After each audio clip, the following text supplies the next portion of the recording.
Thank you. I now call this meeting of the Committee of the Whole of the Rockford Public School Board to order at 5:32 p.m. I'll have the coordinator call the roll. Ms. Pearson? Present. Mr. Rollins? Here. Mr. Scrivano? Here. Mrs. McCulloch? Here. Mr. Siegel? Here.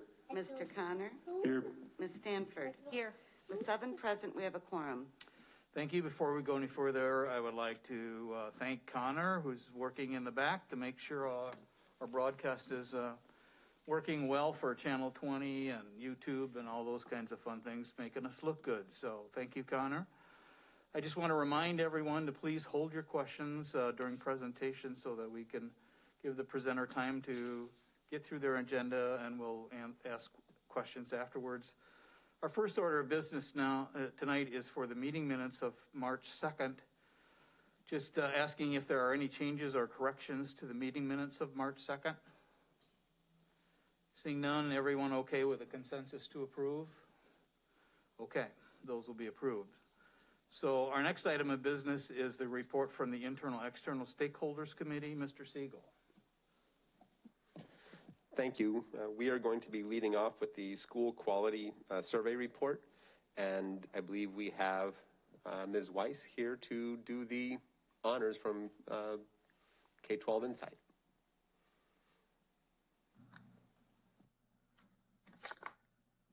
Thank you very much. Let me share my screen and I will get us started.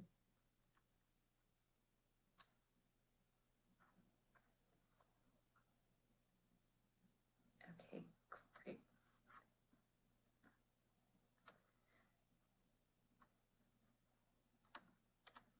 Okay. Good evening. Hopefully you can all hear me. Yes, we can. Great, thank you. Dr. Jarrett, board members, and the Rockford community, thank you so much for inviting me to share the results of the 2020-21 school year or school quality survey with you today. So this year's survey asked parents for feedback on 7 important dimensions of school quality. This year we added 2 dimensions that were really necessitated by the impact of COVID-19. So you'll see at the bottom of this slide, remote learning and communication. So just an overview of the study. This year, the survey was open from January 27th to February 24th, and we used our traditional methods to distribute the survey. So that was the email distribution, and then we also had a public access link. The survey was translated into Spanish and Arabic so that we could increase accessibility for stakeholders. So this report that you'll see today summarizes survey results and breaks them down by school level. So we're looking at early childhood, elementary, middle, and high school. And then the results are compared with those from the last 2 administrations of the survey. So as a reminder, this is a census survey. Results do not reflect random sampling. Therefore, they should not be generalized to all Rockford public school parents. Instead, these data reflect only the perceptions and opinions of those who participated. So getting into a high-level overview of the data here. We'll start with participation. You'll see that the participation is actually fairly consistent with what we've seen the past 2 years. I think that's really impressive considering the impact of COVID.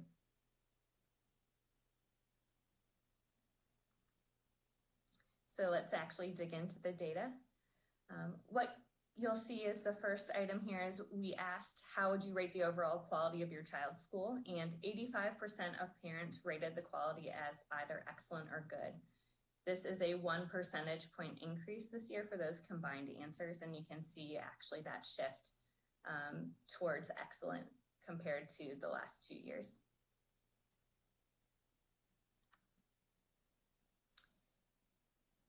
Next, we have comparisons by school level. So you'll see for each item, we trended by early childhood, elementary, middle, and high school.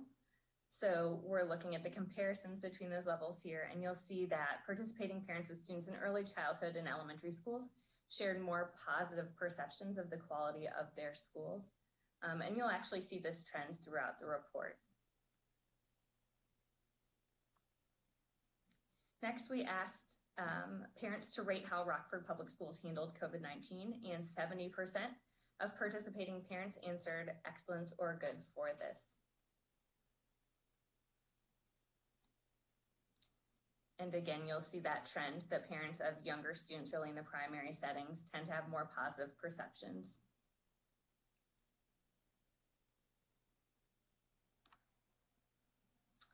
So now we can dig into some of the more traditional items that you've seen in the survey. We're looking on the slide at the percentage of strongly agree or agree responses across all dimensions of the survey.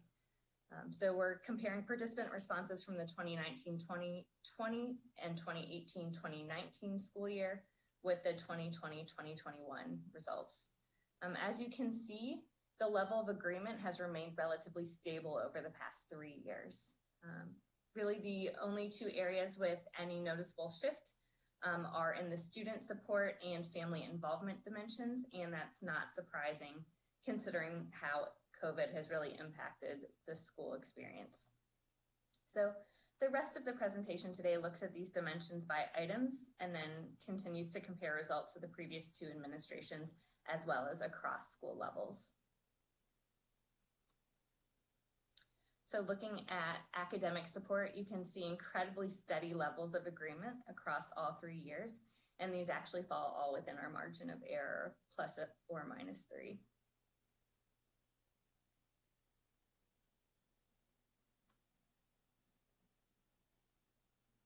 And again, you can see consistency across all items over the last 3 years.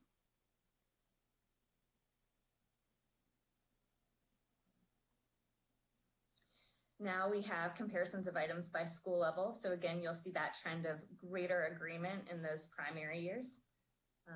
And also just to keep in mind that when we're looking at the data from this perspective, again, we're only looking at the percentage of active agreement, so strongly agree or agree. So we're not looking at the levels of disagreement or the don't know responses here. And so some of the dips that you see reflect a greater level of don't know answers this year. And that's likely related as well to the impact of COVID-19.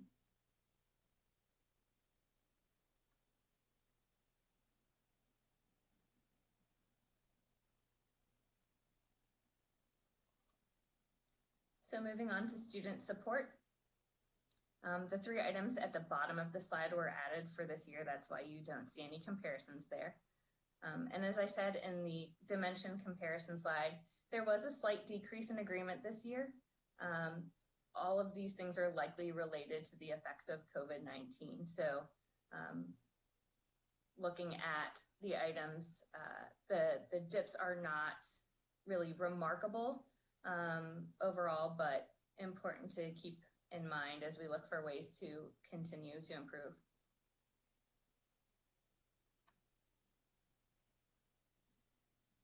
And I do want to draw attention to that dip for the second item, but that's really only because it is totally expected this year. The item asked about extracurricular activities, so it's expected that we would see a dip in level of agreement. Everything else has held incredibly steady. And then we're looking at the grade level distribution again.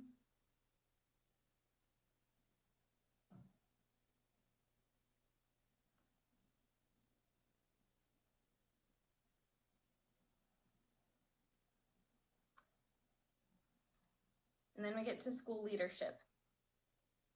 So for items related to school leadership, agreement this year was at 79% or higher for all items and remains stable across all items. And here you can see that breakout by school level.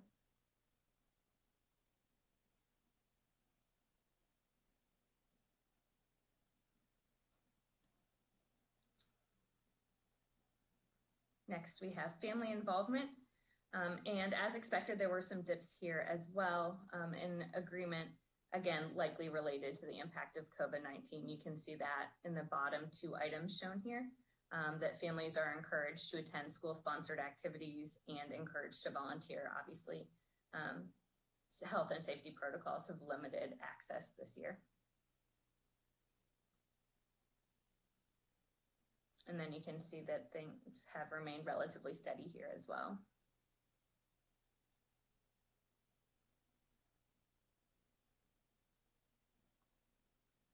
And then we can see the comparisons by school level.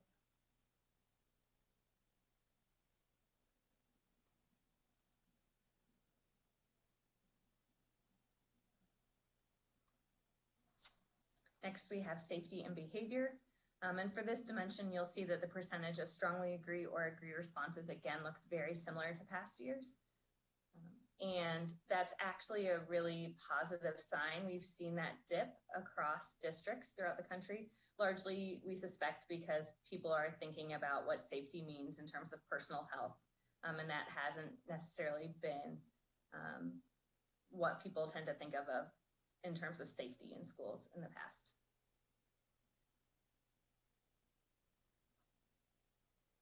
And then something positive to celebrate is that we saw an increase again this year in staff members and students treat each other with respect. So very happy to see that.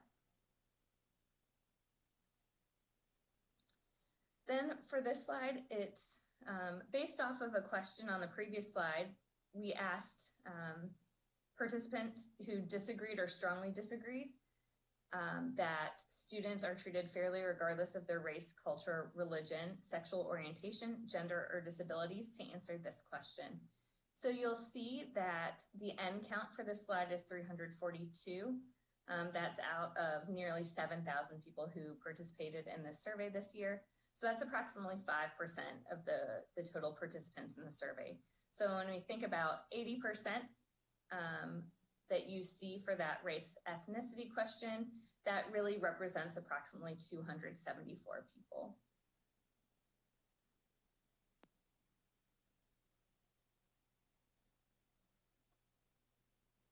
And then we have that safety and behavior comparison by school level.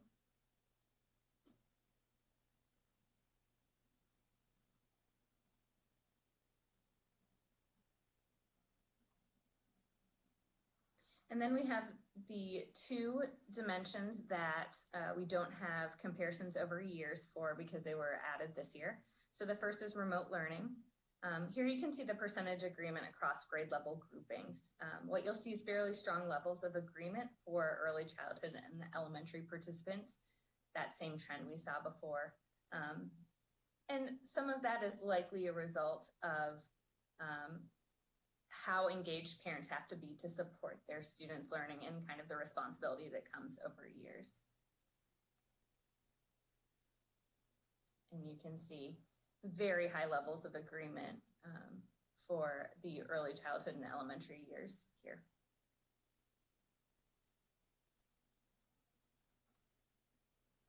And then we revamped the communication dimension from what we've had in previous surveys. So there are no comparisons for this year in terms of time, but we do have the comparisons by grade level. And you'll see fairly high levels of agreement at those at the early childhood and elementary level. So the green bars you see there.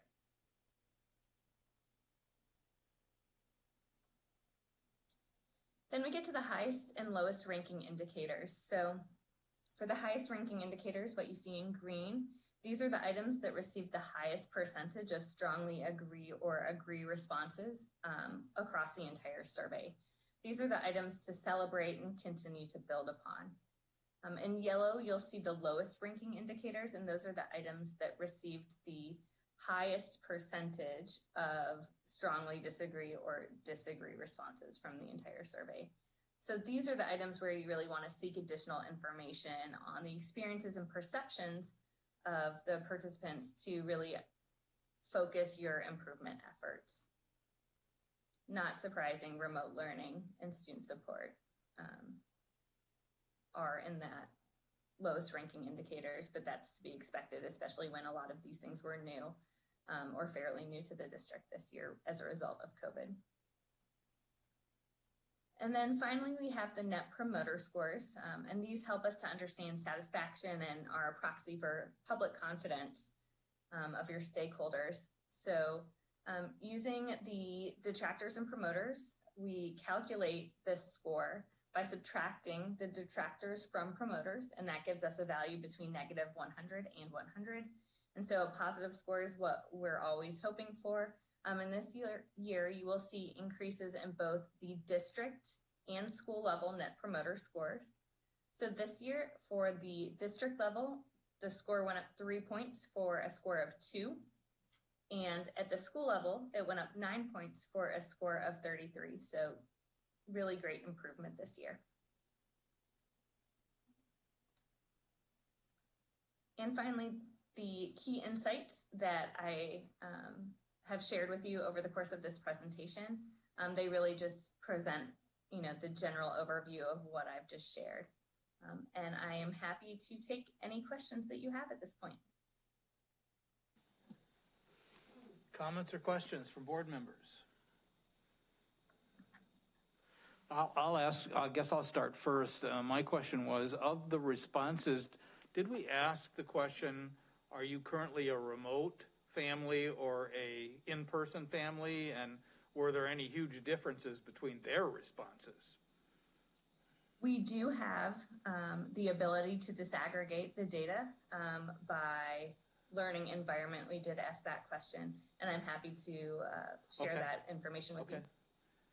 I guess my comment is, given all the emails that board members got regarding the issues related to COVID and, in-person versus remote, whatever, I'm actually surprised that we were able to do as well as we did. I really expected it to not be, to see more decline. But so I'm pleased that we held our ground in many, many of the categories and actually went up in some of them.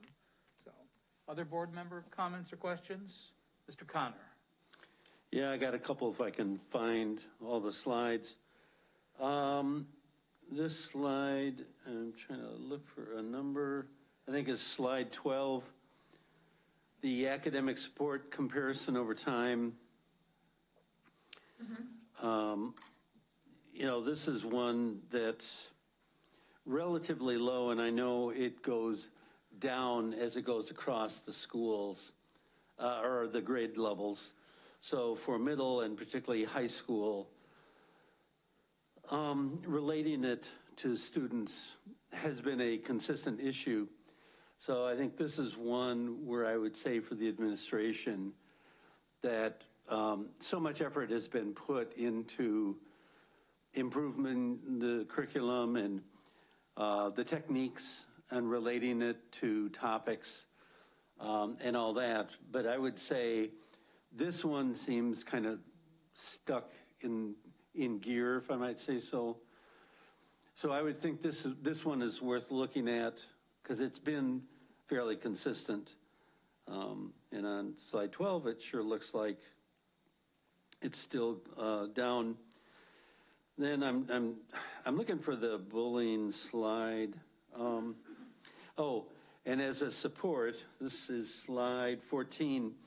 It also, teachers successfully show students how lessons relate out of school. Pandemic or not, the numbers are really way down for middle and high school. So this is, from my point of view, more stats that reinforce that same thing. This is a real theme. There is some about the feedback. I think one of the things here is that my dad was a high school teacher, so I sympathize that this is not an easy task, but I really think that this is an area where I think there has to be support for teachers, and I think that there has to be something in how we do some of our subjects to relate to people. And the classic for me is, why would I care about math is one that you hear a lot, unfortunately. And one of the things that I'll say is, having been in the IT industry for years, that things like statistics, which my own personal opinion is that a lot of math teachers really aren't very interested in talking about stats. Maybe they are more now, but over time, algebra and other things have always weighed heavier, which is fine. I understand, or calculus, I should say, for advanced. But I think there are things that you can do as a teacher. And so because this is so consistent, I would think that that would be something that would be highlighted and that we would go after on the practical level. And I apologize, I don't have these. I should have marked the slides, but. 26 has the bullying. Oh, thank you so much. Okay, Yeah, I was trying to find the one where the numbers were so obvious. Yeah. On this one, I think, I'm not sure how to explain this one, but the middle staff members are responsive when students report bullying. I mean, that's really a very low number. And again, that's consistent. So it can't be related to COVID. It's just got to be something that's more systemic. And again, teaching and being administration principal, assistant principals is difficult jobs. And there's a lot of challenges, but because this is so consistent, I would think that this is one item.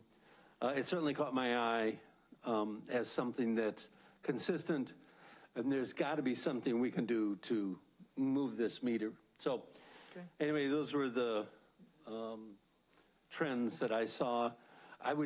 My last point is, I think it makes sense, and I appreciate the top five, bottom five and all that, and I think those are helpful. But I think, when you look at these stats, I think there has to be some kind of response that comes back from administration saying, yeah, we've been low on this one. I'd be very interested to see what the teachers say. I mean, these stats are not for our consumption as such. This is really to be shared. And I know the principals have been doing a really much better job in terms of reaching out and explaining these kind of things. But I would like to see what kind of response they're getting from teachers on these numbers. Okay. Thank you. Any other comments? Okay. Thank you. Mr. Siegel. Thank you for your presentation. Thank you. Okay.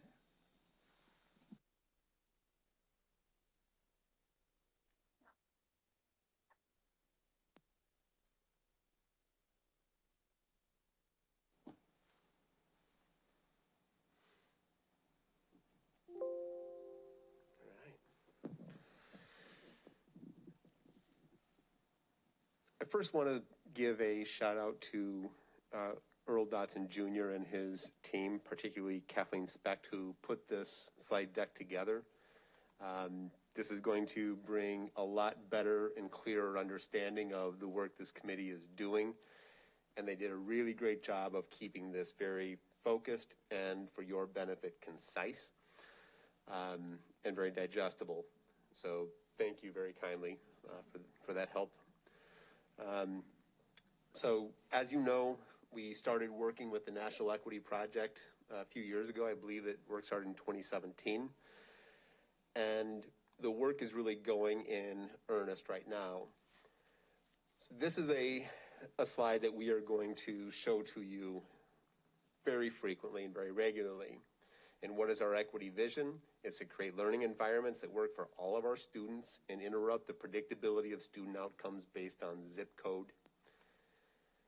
And what is our equity challenge? Particularly, our African American students are furthest away from this now, and our system is not serving our African American students well. So what are we doing about that, and to whom are we going to take our direction? We are starting with the students. Instead of starting with some sort of system-wide framework and trying to make this go from the top down, we are starting with the students. We are having listening sessions with our students. We have had 3 so far. The last one was last week on March 31st.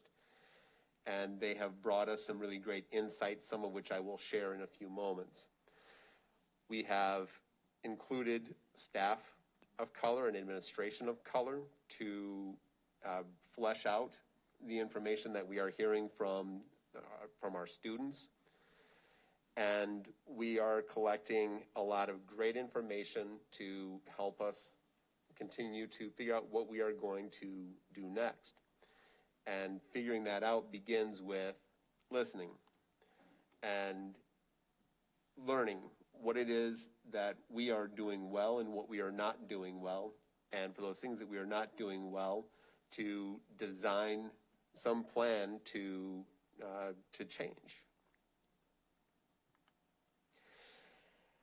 And one of the things that I am finding most fascinating about this work is we are not getting just some boilerplate direction from NEP on what we are supposed to do.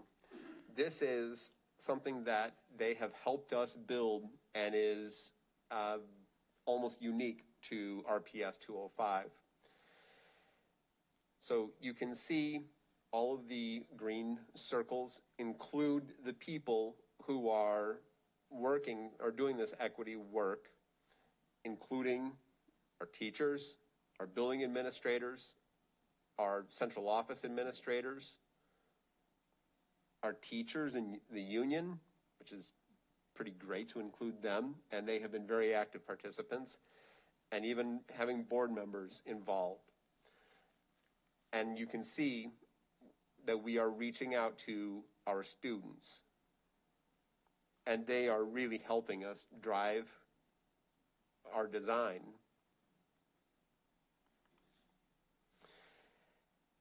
And what we have arrived at is an approach called targeted universalism. We all know the idea of a rising tide will lift all boats. But to make all the boats get up, it isn't a matter of just doing one thing. We need to look at each of our groups of students and figure out where they are, what needs they have that we are not yet meeting, and figure out how to meet those needs. So we are going to be designing approaches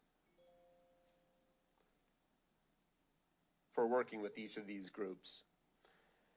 And this second bullet is one I want to draw particular attention to, that it is important when looking at this difference to understand this may say more about the structure and how opportunity is distributed than the nature of the group itself.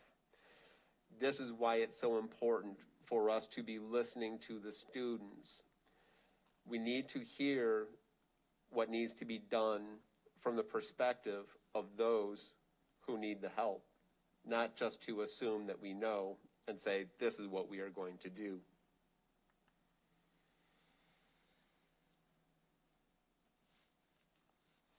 And obviously, understanding structures, it's going to come from listening.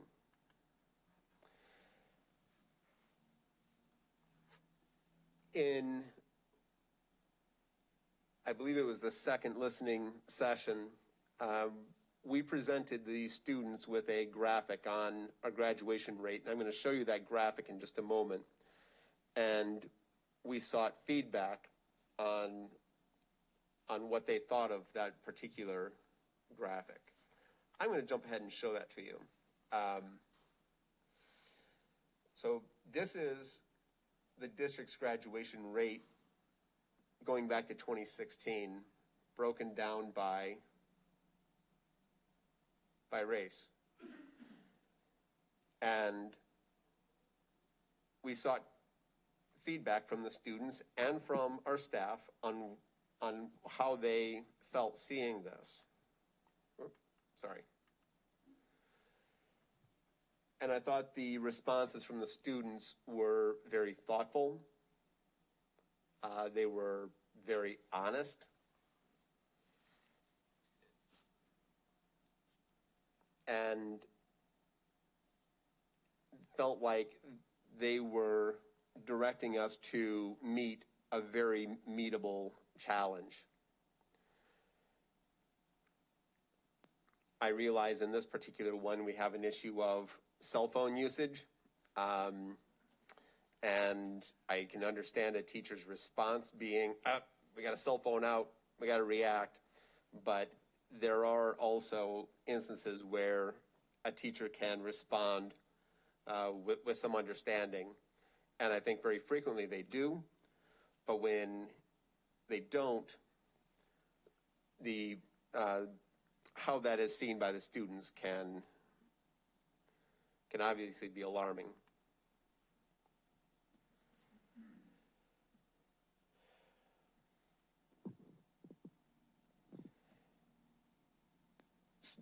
And there was a lot of talk of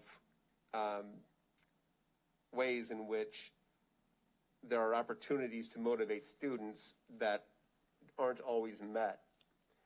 And so much of it comes down to just being able to make connections with students so that students feel seen and heard in positive ways, rather than feeling like as a particular group, they are going to all be treated in a particular way.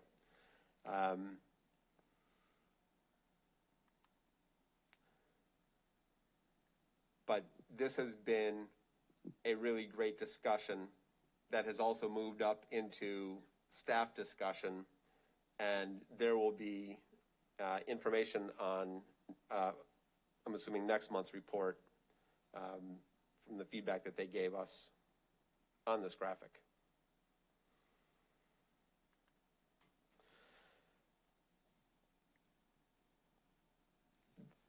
This slide deck is broken down into 3 different sections. Do you want to have an opportunity for questions or comments in between each one? All right. So if people have any questions or comments? Mr. Connor? Yeah. If you look at the demographic data, my issue is, if this is about African American students, we should call it that, because that is clearly the group that needs the most help. If you look at the graduation rate, I mean, you've got Asian and Hispanic, which are clearly, above average. Mm-hmm. And by some definitions, those are groups of color. And so I think, we shouldn't be disingenuous on what we're trying to do. And all the examples seem to fit that. So I have no problem with any of this, but I do want to, let's say, if there's an issue, we should address that issue. And so I think the other part is that when I look at the comments, I'm really trying to draw a line between the comments and the graduation rates. And the student who said, hey, there's got to be other things to help bring the kids who are struggling to be more effective. But I will remind everybody here that we spent a lot of time on this study, which talked about it is a multi-factor to get kids. You've got to deal with the neighborhoods, you've got to deal with the environment. So this isn't just all about Rockford Public Schools, although we have a huge part, and certainly we're the ones that show those numbers. But I would say in this, one of my questions is that, if we are not meeting families' needs altogether, I find it impossible to believe that's just an RPS 205 issue. That's a community issue. And we should be addressing other factors about kids that are struggling. And we don't call that out. So from my point of view, we have to be comprehensive, and we've done other things that are comprehensive. So let's bring those in here, because I would be very interested in those students to say, what kinds of things would help these kids along? Is it the environment? Is it, kids who are going hungry or who have other struggles that we need to go after? When you talk to teachers, constantly, social emotional is one of the highest issues across all grades. How does that fit in? So I think, to me, the academic part is what shows, but there's so much more to it. And I would like to hear what the students have to say about that. Because I think sometimes these comments, from my point of view, are just so narrowly focused that it really doesn't make sense. And when I look at the demographics, I got to say that, this is a substantial issue that we need to help lead, but we've got to bring others on board. Okay. Thank you, and I completely agree, Mike. And if you look at this slide, you will see that there is a process by which we are engaging with groups across the community. And you will also see later in another portion of the slide deck where there will be future opportunities to do this. Mr. Dotson. If I may, thank you. I just wanted to your point, Mr. Connor, in our third session we took a deeper dive into those comments. So in our next presentation, we'll have some of those extra comments because we were very curious as well about some of the other factors involved. And so we did go a little deeper and got a better understanding of some of those comments. So we're going to bring those forward at our next meeting. Okay. Ms. Pearson. Thank you. I just want to say that I do agree that there are multiple contributing factors in one obtaining an education. What I haven't seen, unless I missed it, is our ability to identify the student's learning style. So that may be an investment that we need to make because not every student learns the same way. And if students can't grasp the standard or what is called the normal way, they have a tendency to act out, to cover up their inability to be successful in what is called the normal way of learning. And I think that while we're making investments and while monies is made available, that we need to look into earlier rather than later, identifying the student's learning style and allow that style to follow them, following up on other testing of, for lack of a better word, to identify their learning style as they mature in their education. Okay. Mr. Rollins. Well, one thing that I was going to take issue with Mr. Connor saying if this is an African-American issue. It's not in this school district. So this is a slide showing our results. If you look at the state averages, our average graduation rate is something like 20 percentage points below the state average. And if you pull the state, you can do it. If you pull the state, this data for the state based on race at the state level, it'll look exactly the same, but every number will be something like 10 to 15 to 20 percentage points higher than our numbers. So we have a problem across the district. It's not just African-American students. And the problem that this graph shows is a problem that's statewide and frankly, probably nationwide. So it would have been interesting, I think, to show that data to the students and see, what their reaction was to that. I'll also say, if we're going to talk about equity,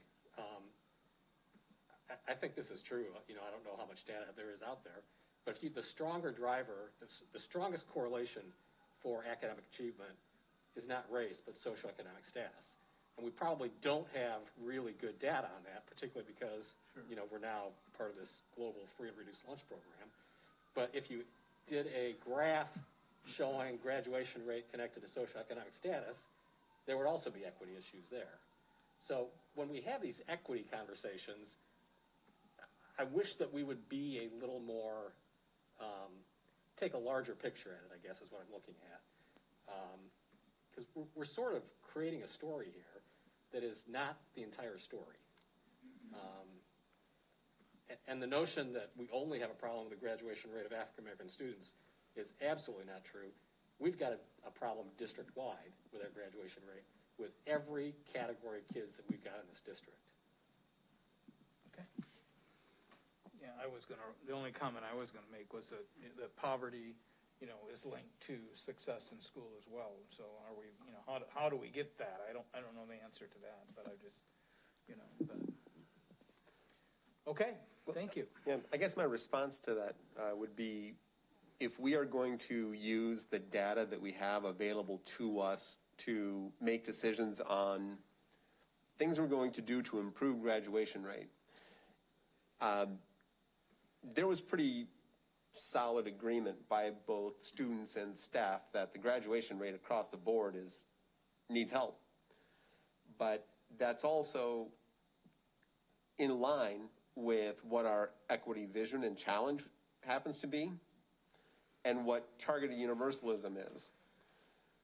And if we are going to accept that this targeted universalism is essentially an effort to raise the academic achievement of all of our students, and we are going to reach out to the groups that are performing the farthest away from what we want, then we are very much doing what it is we say we're trying to do.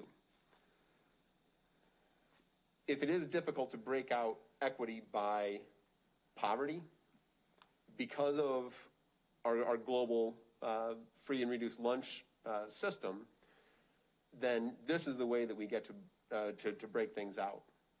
And I think that we are using this information well in order to figure out what is the equity work we're going to do. Mr. Connor, did you have a follow-up comment? I will just say it. I totally understand, and this point has been made before, that we are under as a district. But I think, I'm going to be straightforward on this one and say, but we really have to have extra effort and extra strategies around a group that is struggling. And we have to acknowledge that. We are under the state average. There is no doubt about it.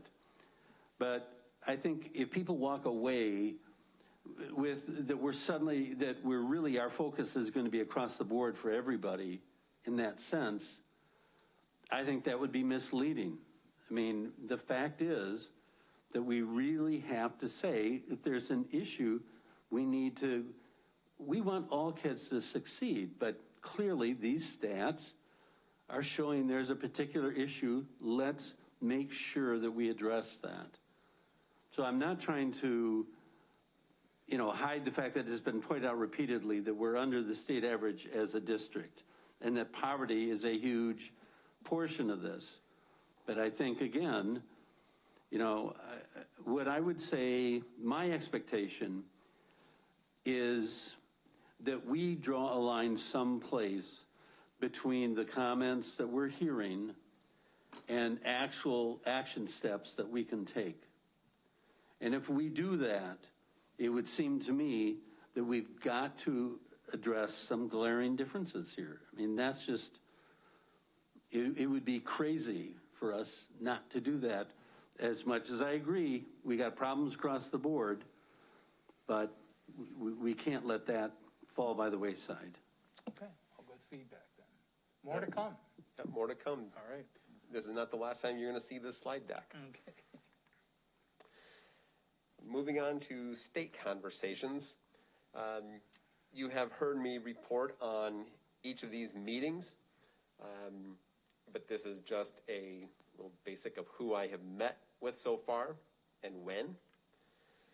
And these are the 3 top conversations that we are having with our representatives. So obviously evidence-based funding, capital projects, coordinated COVID relief spending, all very, very crucial points of conversation. And evidence-based funding has broken down into things we already know, like the funding is likely to remain flat for the next few years. And we all, I think, have a pretty decent understanding of the reasons for that living in the state of Illinois.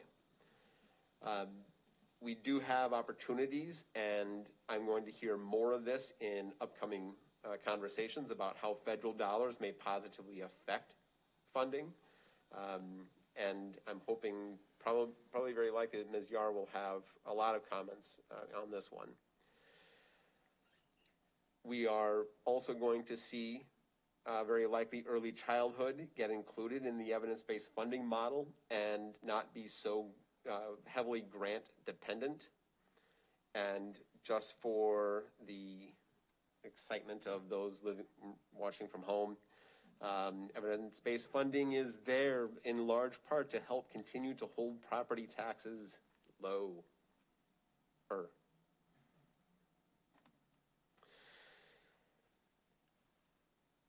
So we obviously are finishing up a facilities plan. We're going to be looking at a new facilities plan in the next few years.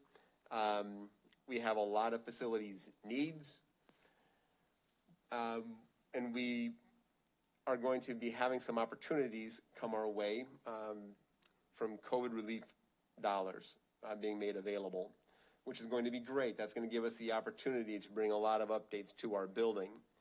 These are likely to be one-time spends, but I think that that's appropriate given that there's still potential one-time availability of these funds. So we are going to use these funds wisely on improving our facilities. And it's a good thing that we are getting the significant COVID revenue, because facilities revenue from gaming is obviously still a long ways off.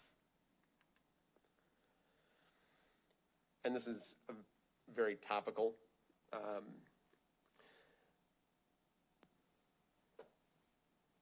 So the district is getting guidance on spending the federal money, but these, the three bullets above it are kind of in line with what we are, with that guidance that we're getting, how we can spend those dollars.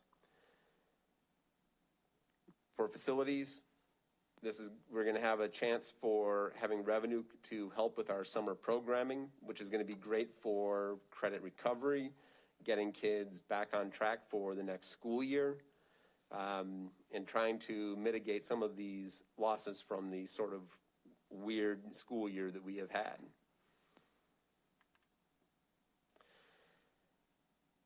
So we will continue to make meetings with our representatives. So I'm hoping to meet with Mr. Stottleman, Mr. West, Ms. Bustos, and have another meeting with Dave Vella, who has a lot of interest in helping us with our VOTEC programs. So I'm excited to meet with him again.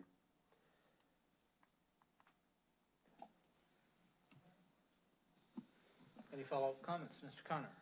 Yeah. I have a big one for Representative Vella. Has he seen the programs we currently have? So he's seen across the high schools things like that we have a plasma cutter, we've got an automated CNC, we've got a construction program, we've got an automotive program, we have all that. He has seen all those? He is becoming, and is aware of many, and is becoming more aware. We have given him a pretty decent education on some of these programs that you've highlighted. His interest more is in providing a post-secondary opportunity, much like the opportunities we missed with Rock Valley taking their. Well, my issue is this district has spent a lot of money, a lot of effort, and has a fabulous program for kids that want hands-on. For sure. And he may want to focus on secondary, or the post-secondary, but there is so much here that we need help with, and the funding, because some of these things are a lot of money. That plasma machine, really expensive. The automated CNC machine, really expensive. Kids want that hands-on. And I think for a lot of kids, that's a real viable option. So I highly encourage that he really should see it. I mean, have him visit where those things are to see really what's there, and to talk to those instructors, because the instructors can tell you where we need those funds. And Mrs. French, I'm sure you would be glad to take them, wouldn't you? Okay. Mrs. Yard, did you have a comment? I just wanted to provide some clarification when we talk about the revenue that we're getting in for the federal revenue. It's expenditure based, so it's not like we're just getting these dollars and they're coming in. So I just wanted to make sure that we all understood that these are expenditure based. There's restrictions on the money, which the guidance is what we're going through right now. But I just really wanted to clarify that we're not just getting a check for this. So. Oh, darn. All right, we're winding down our time here. How are we doing? We're doing good. Okay. I'm going to switch into auctioneer mode. Okay. So now we're on to the Listening Bureau, and this is going to, and has been largely listening, but is going to start morphing into some speaking as well. So hold on to your seats. So far, who we have engaged from a listening perspective, the Rockford Ministers Fellowship, which you heard a report from Dr. Jarrett at the last meeting, and Ms. Pearson and I were able to join the administration to speak with folks from Next Rockford, and we had a really great meeting with them, in which Mr. Earl Dotson Jr. was also in attendance and has a few points to cover. Actually, thank you very much. Bridget French was also at that meeting, and she is much more knowledgeable about the topic at hand, so I will cede the balance of my time to the magnificent Bridget French. All right. Thank you.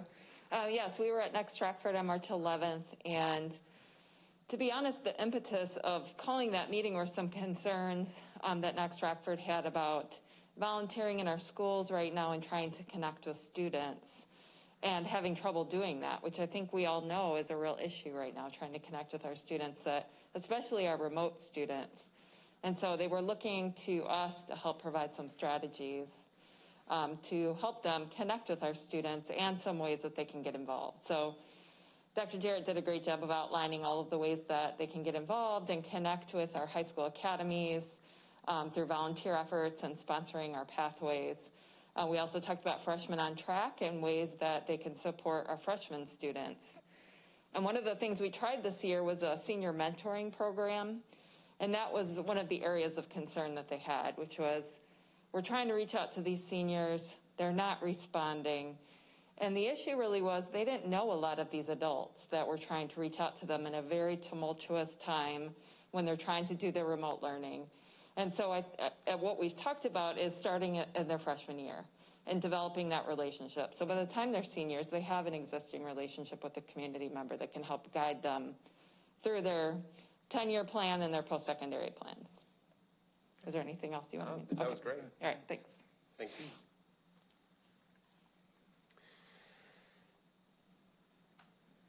So our top 3 topics. First one.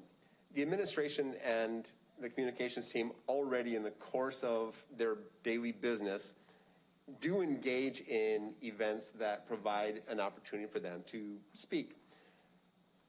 Board members would be invited to listen in on such events. We can make these events known to you, and you can have the opportunity to come and listen, much as Ms. Pearson and I did with Next Rockford. We also had the opportunity to go and speak. And I think that this is where the board has some real opportunities. These are some groups that were previously suggested where we might reach out.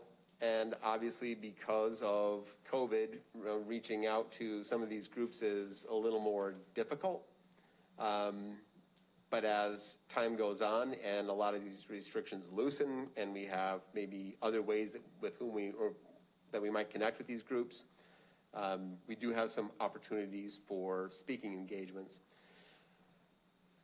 We obviously are going to keep speaking engagements to no more than 2 board members at an event, just to eliminate any Open Meetings Act issues. And then we need to create some sort of a reporting back mechanism on what we have heard and the feedback from those to whom we have spoken. And it will look something like this. We actually saw this slide at the beginning of the deck on who we have engaged, the students, the staff, community members, and across the top we had the when. And in the middle of this graph, we're going to have essentially the what. What are we talking about? So this is a slide that is going to be populated, I hope, over the next couple of months with not only opportunities of groups to whom we are going to engage, but actually have definitive dates as to when we're going to do this and what topics we are going to cover. We have on several meetings said, well, who do we want to reach out to? And this is how we got that slide with the various groups that we have decided we might reach out to. But now that we actually have something in which we can put that information, I think we can actually start beginning this work in a little more earnest.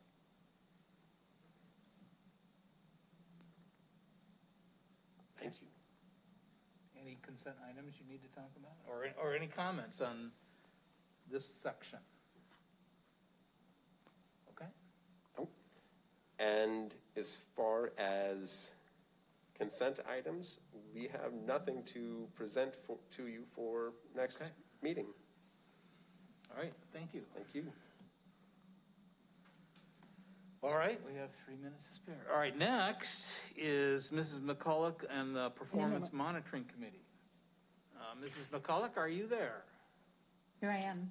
There you go. Thank you. I'm going to kind of switch my order just because once I cede the floor to Ms. Ms. Detman and I think Brooke will be there as well. They can just take it to the end. So I'm actually going to start with consent items because I just want to encourage board members on Friday when the April 13th agenda comes out to take a look. You've already gotten a note from legal department on the Ford board policy changes.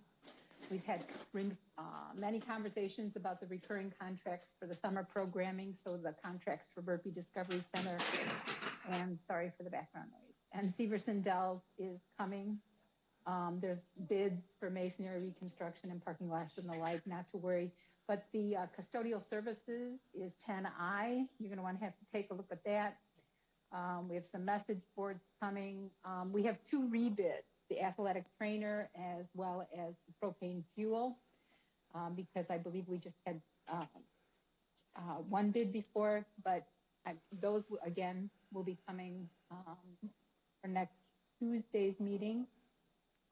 There is a pretty large ticket item for smart boards, $2.5 million. You want to take a look at that. We're buying the more expensive ones, and I'm sure that we can have Jason speak to that when there is time. And the other item on there that I would bring to your attention is the comprehensive coordinated early intervention.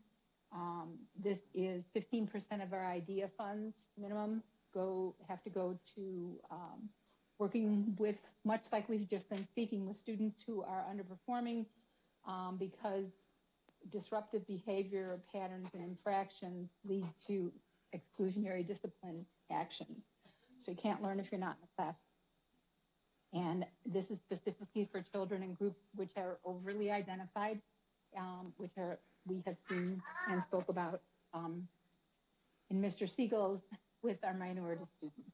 So that'll be focusing on students without IEPs in 10 buildings, and you can take a look at that. And if we have questions, Mrs. Lawrence will be there on Tuesday to answer those.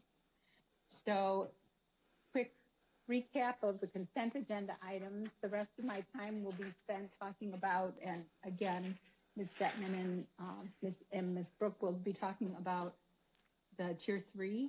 We have the Reading Horizons, and we have the On Track for high school, and so I'd like to cede the floor to them.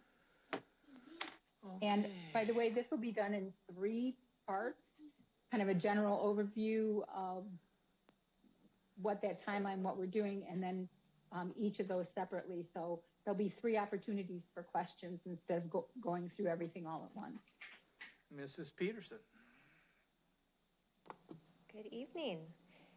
I'm going to wait for my presentation to come up here. In the meantime, though, I will just let you know that I'm here tonight to give a high-level kind of reminder of what academic return on investment is, and then do a deeper dive into our 2 current studies, which Ms. McCulloch just mentioned, our Freshman Academy and Reading Horizons. So as this is coming up, just a high-level reminder of what academic return on investment is. It really helps us to answer the question, what works best, for whom, and at what cost? It's an intentional process and collaborative process where we come together and get very clear on the front end in order to ensure that we're able to evaluate program effectiveness on the back end. When we came to you last, over the fall, we were in that first, I don't know if my clicker, okay, in that first study design phase, so that plan and design analysis. Where we're at right now, and the purpose for tonight is to really give you just a mid-year program review.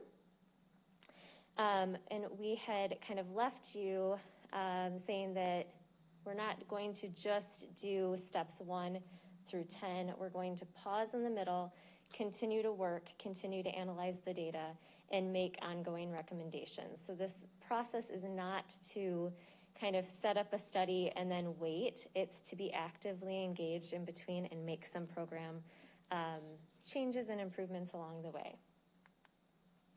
So what comes next for kind of what you'd expect after our mid-year review tonight is that we will come back to you at the end of the year after we have all of our data, and we will give a full overview of program effectiveness. You'll notice as I go through some of the slides tonight and give you some of the information, we don't have all of the data. Just based on the way we set up both of these studies, not all of the data is available to us right now at a mid-year point. So there will be some places that don't have a full picture quite yet, so you will expect that at the end of the year. We will also bring in the financial component. If you remember in the fall, we talked to you about kind of mapping the cost, and that will let us tell us not only what works and for whom, but also this at what cost component. We will also, based on the whole picture of what the study kind of tells us, based on how we situated the design, we will determine the best recommendation or recommendations for the program going forward and bring that to you. Finally, as we share our findings with you, the recommendations that we make will be shared, and then future actions will be determined, and we'll work to establish a timeline for work going forward. As Ms. McCulloch mentioned, we're doing this in 3 sections tonight, so we're going to dive into Reading Horizons. Unless anybody has any questions about just that high-level overview, I think we can pause after Reading Horizons to talk about some of the data, unless there's objection to that.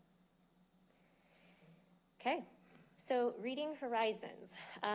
In person tonight, I have Melissa Douglas, who's the Curriculum Dean of Elementary Literacy, and Susan Fumo, who's our Executive Director of School Improvement, to discuss and share some of the program improvements and ongoing things that we've done through the course of this study as it pertains to things we're driving into the buildings. I also have our core AROI team with us, so that's myself, Heidi Detman, Michelle Yar, and then Jeff Lowry is joining us remote tonight to help us walk through some of the data components. Reading Horizons is our foundational literacy program. It is for all of our K-2 general education students. It was launched in the 2017-2018 school year. and it consists of 50 of our 210-minute daily literacy block. I'm going to flash that on the screen here. It is in your slides for your reference as well.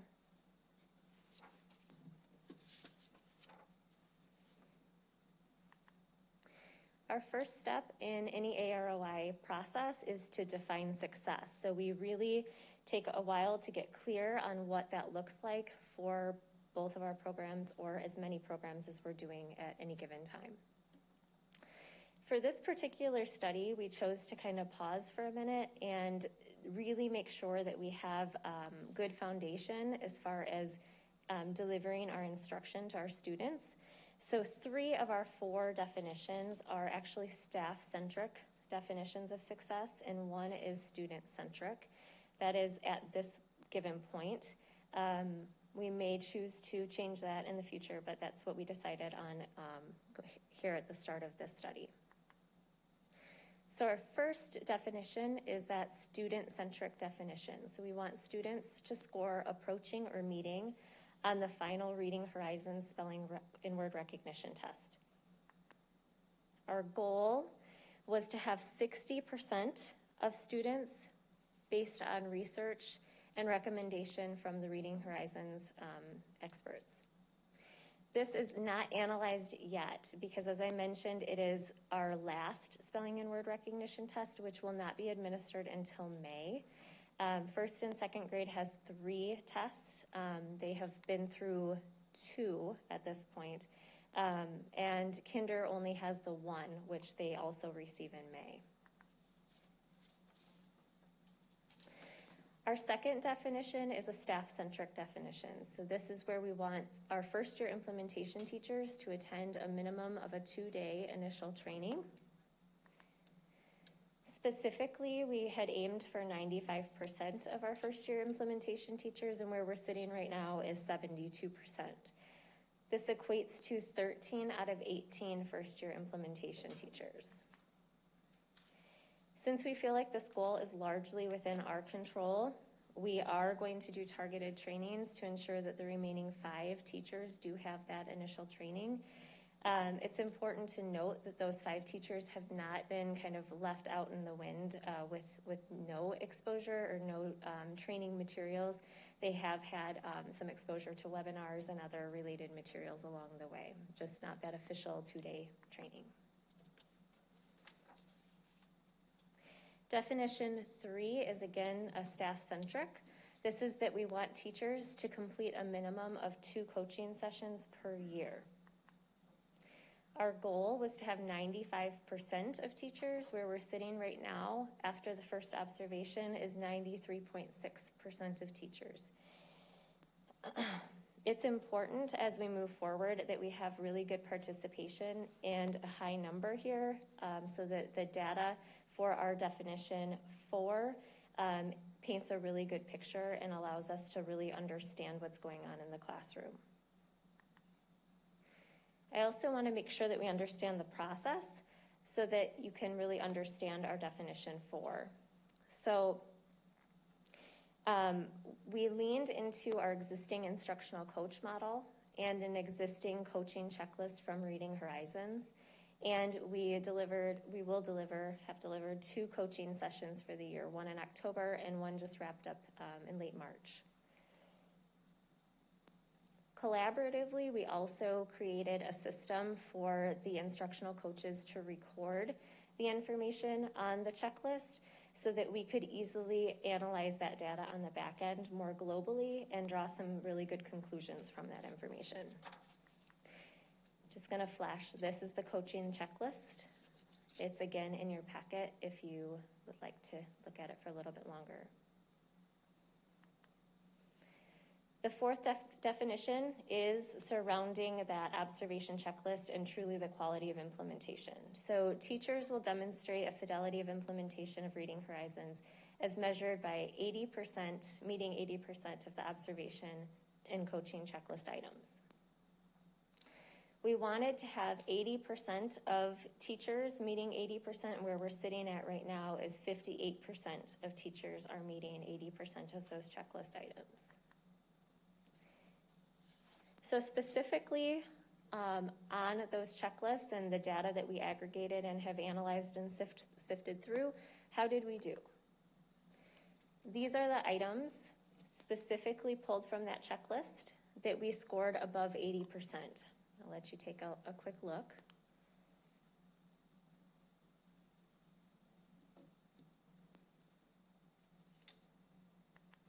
And these are the items that we scored below 80%.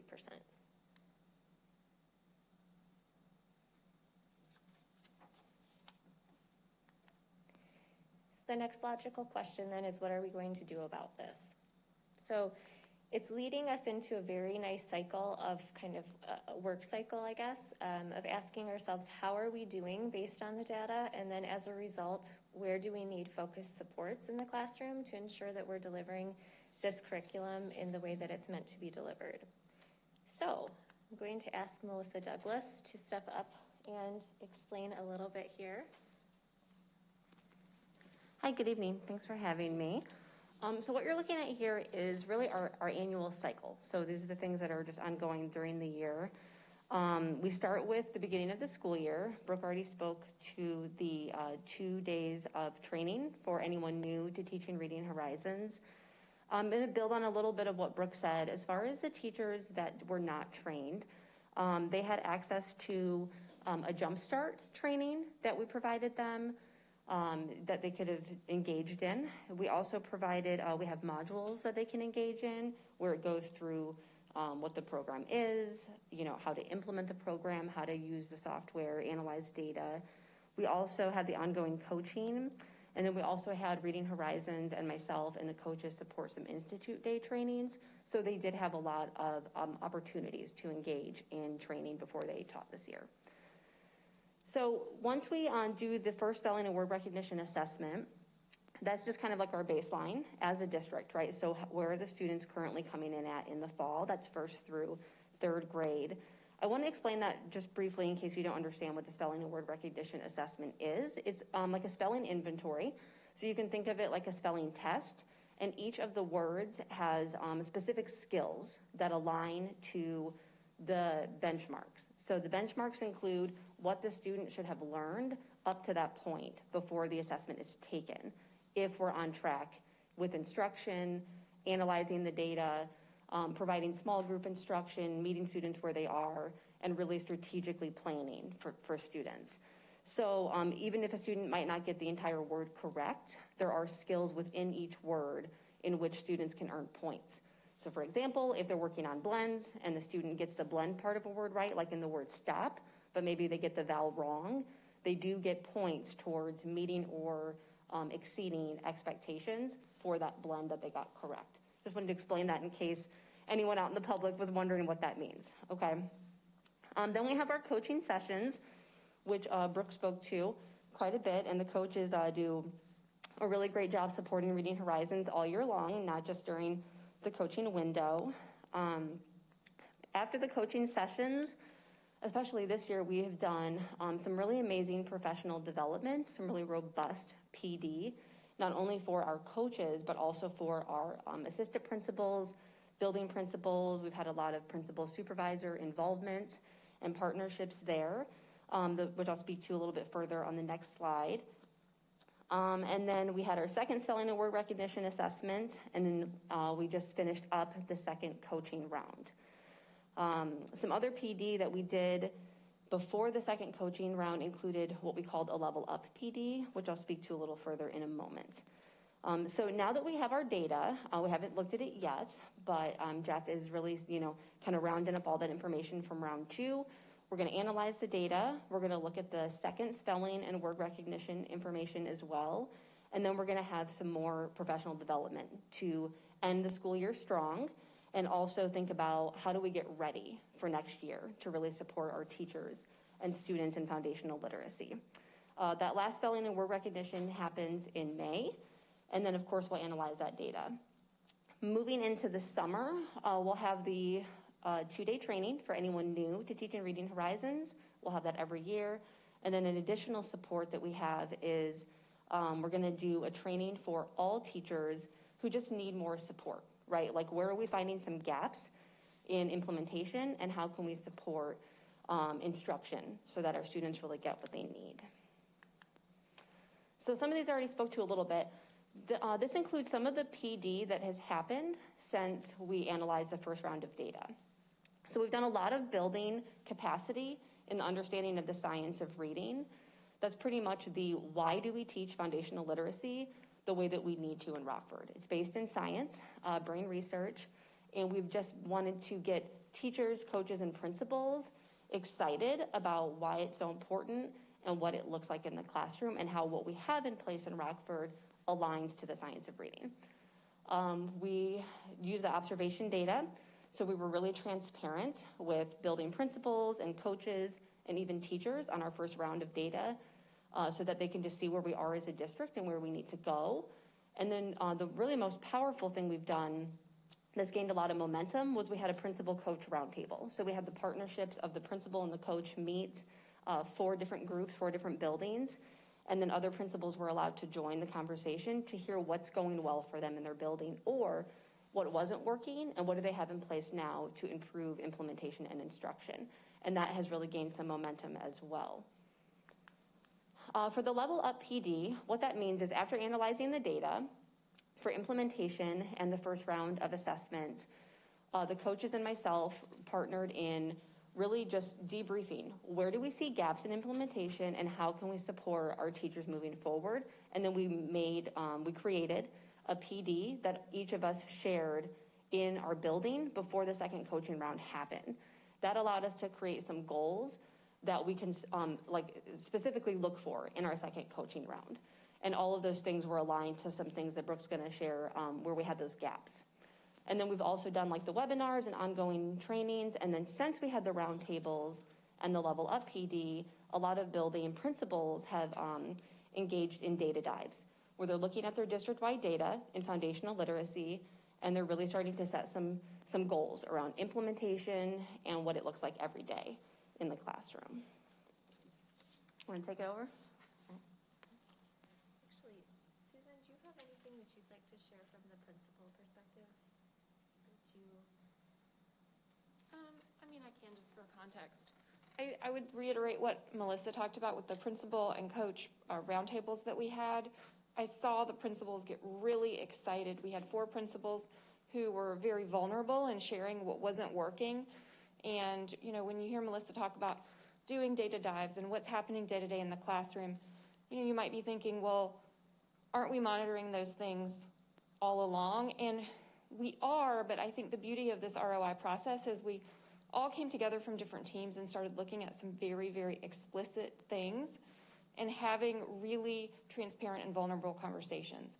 So when a teacher wasn't including a certain part of the fidelity checklist, the principals were saying, okay, what's hard about that? And how can we coach that teacher to include that piece in the daily lesson? And what can I do to support that teacher? So we just started getting really, really, really specific. And I'm excited to see the results of round 2, which we just finished. So I think including the principals in the conversation and actually giving them a safe space to really talk about why things weren't working and what they were trying I've seen a lot of positive energy and just in the past month around that.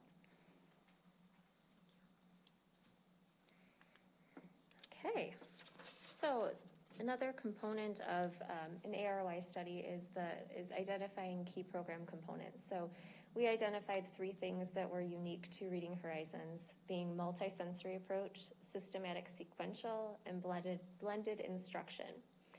I'm going to do my best to explain these at a high level. If we have any questions about kind of more deep understanding about what they are, that Melissa is definitely here to answer those questions as we kind of wrap up Reading Horizons here.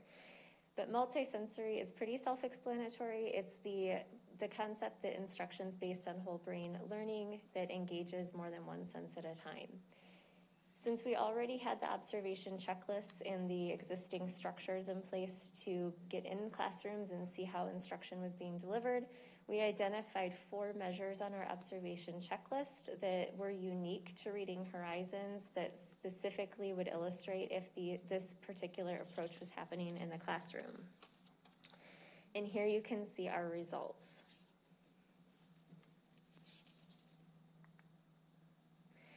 Systematic sequential is the purposeful order of instruction and the concept of I do, we do, you do.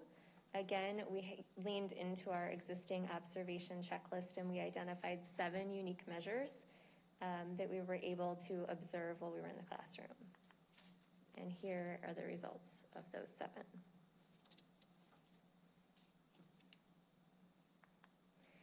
Blended instruction is just the concept of that direct instruction time versus the software time. And we will be analyzing the time in software. The way Reading Horizons does that as a cumulative type of a measure, so we will grab that at the end of the year to analyze and provide those results to you in the summer.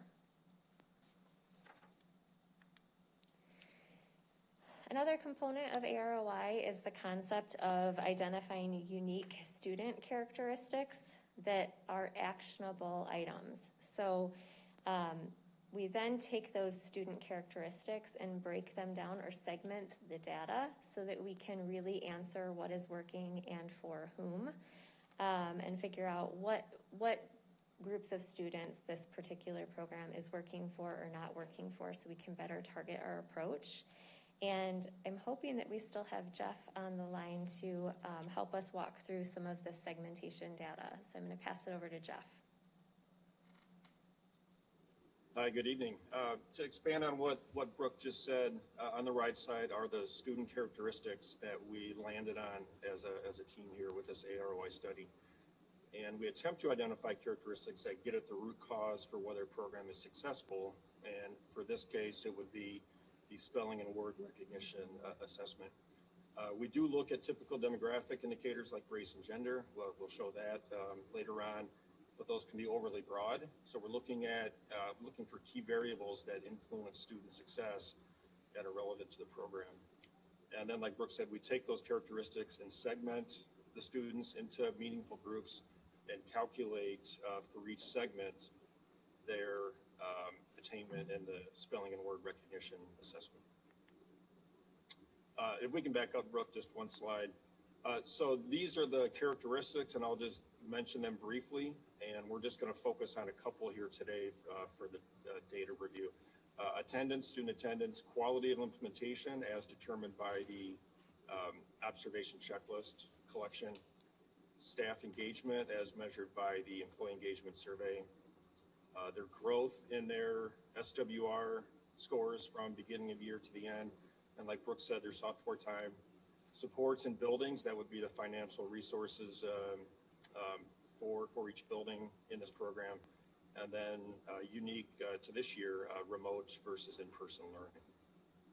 So for today, we're just gonna really dive into 2 characteristics, and the first is attendance. And we've got 4 attendance segments that we landed on as a team, and we thought these were meaningful cutoffs. And first being greater than 97% attendance, up to the time that the SWR, the first spelling and word recognition assessment was taken. And you can see the average SWR score there was 25%. And with each subsequent lower attendance segment, we saw the SWR average score drop. Next slide. And then the other characteristic we're going to present here today is software time.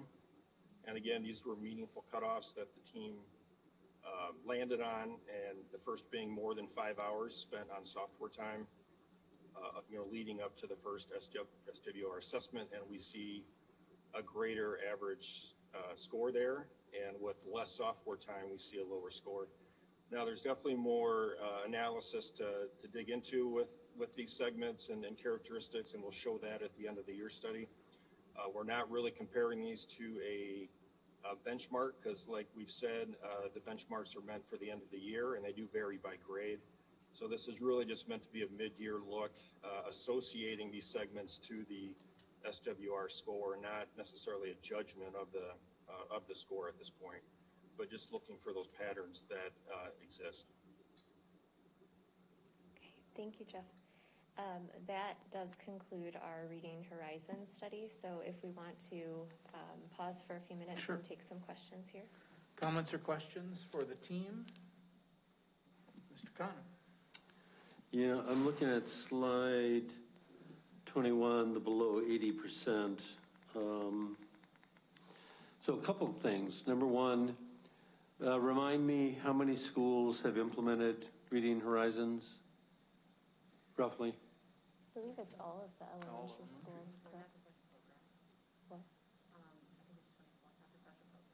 We believe it's 24. It just doesn't include the special programs. Okay, so 24. And these above and below 80%, do they represent a slice across all those schools, or are these stats essentially by school? No, this is the whole collective. Out of the 93.6% of the teachers who are observed, this is all of that. Okay. So obviously one of the questions that comes to mind is the below 80%, you know, is that in any particular schools? I mean, that's what, you know, leapt to my mind. We've been talking about this kind of thing. So that was the first, is, are there particular schools that have the issue? And the second is, from a kind of a qualitative standpoint, I was trying to look at the questions in brief, and I guess, and this is probably not fair and it's a misperception, but it seemed that below 80 was some of the guts of what we're trying to do. So, you know, what I'm wondering is, you know, what does this tell us about what we're gonna need to do to kind of address some of that, because I'm assuming it obviously affects the academics. And so it's just, looking at it, it looks like a list that is not good for us. I think it helps us to highlight exactly what we kind of thought might have been the problem with really getting Reading Horizons off the ground.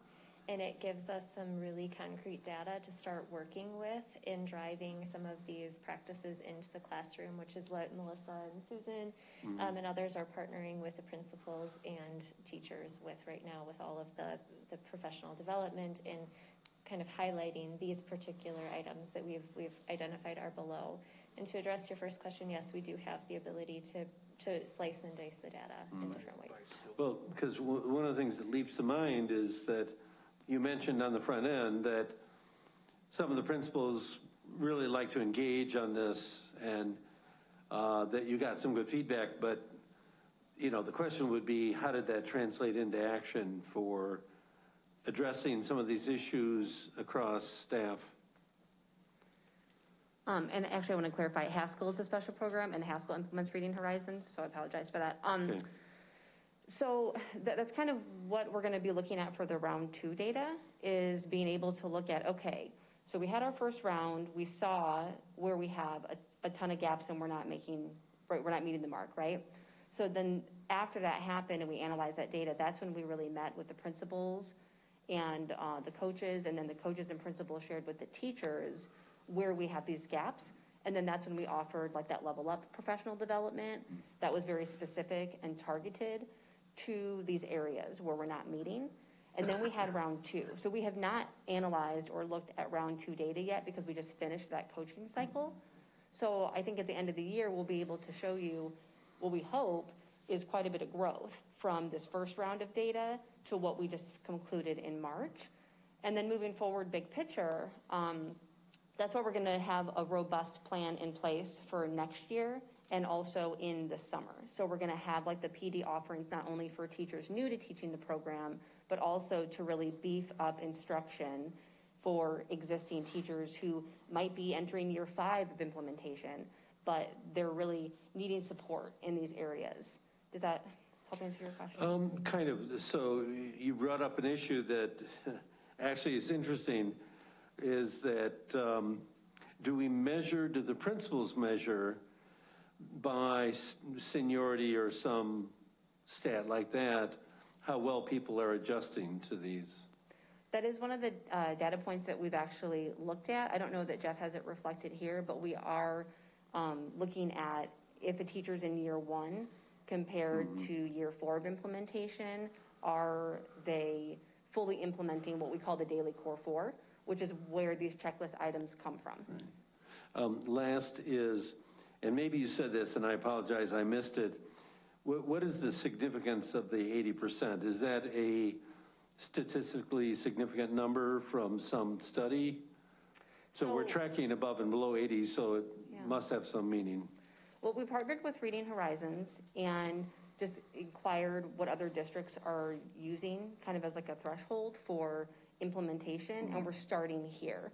I think it's safe to say 100% is ideal, right, of implementation and of growth, but we wanted to start at a benchmark that we thought was more feasible, and we didn't just land on that just because it came through a lot of conversations with Reading Horizons and, you know, looking at what seems feasible in year 1 of the study as we're looking at the student data. So Reading Horizons, to be clear, said that 80% is a significant amount that correlates with enough other districts to be a target for the implementation. Yes, that's pretty much where they landed, was this would be a good starting point. So a starting point means that we will obviously adjust this as we go through. I think after we review the data at the end of the year, we're going to determine if we move the benchmark or the definition of success, what we move that to after we see the second data points. The May. Mr. Rollins, you had your light on earlier, didn't you? Yeah, I mean, just sort of some high-level comments. You know, just to remind everybody, one of the reasons why this is so important is because a lot of us have been told for a lot of years that one of the most important leading indicators and possibly the most important reading indicator is reading at grade level by grade 3. So now 4 years ago, we selected this as our Reading Horizons as our way of trying to address that problem. And so I guess my first high-level comment is, you know, this is a great initiative. I'm glad to see the work is being done. But some of us have been hearing about implementation problems with Reading Horizons for about 4 years now. And at some point, the administration, I think, I'm just going to say this bluntly, has got to learn to act a little more quickly. This is one of the most foundational, one of the most critical issues for the school district. We just talked about graduation rate. Long term, the problems we have with our graduation rate are tied in some fashion to our lack of kids reading at grade level by 3rd grade. So it's great that we're focusing on it now. The board chose to focus on it. But I would hope that when we do these initiatives, when the board approves these initiatives, that we don't have to 4 years later come back and say this needs to be an AROI analysis to figure out what's going on. You look at some of these numbers, and these look like numbers to me of a first year in a program or a second year in a program, not numbers for a 4th year in a program. I'm not talking to you directly, I'm talking to the administration in general.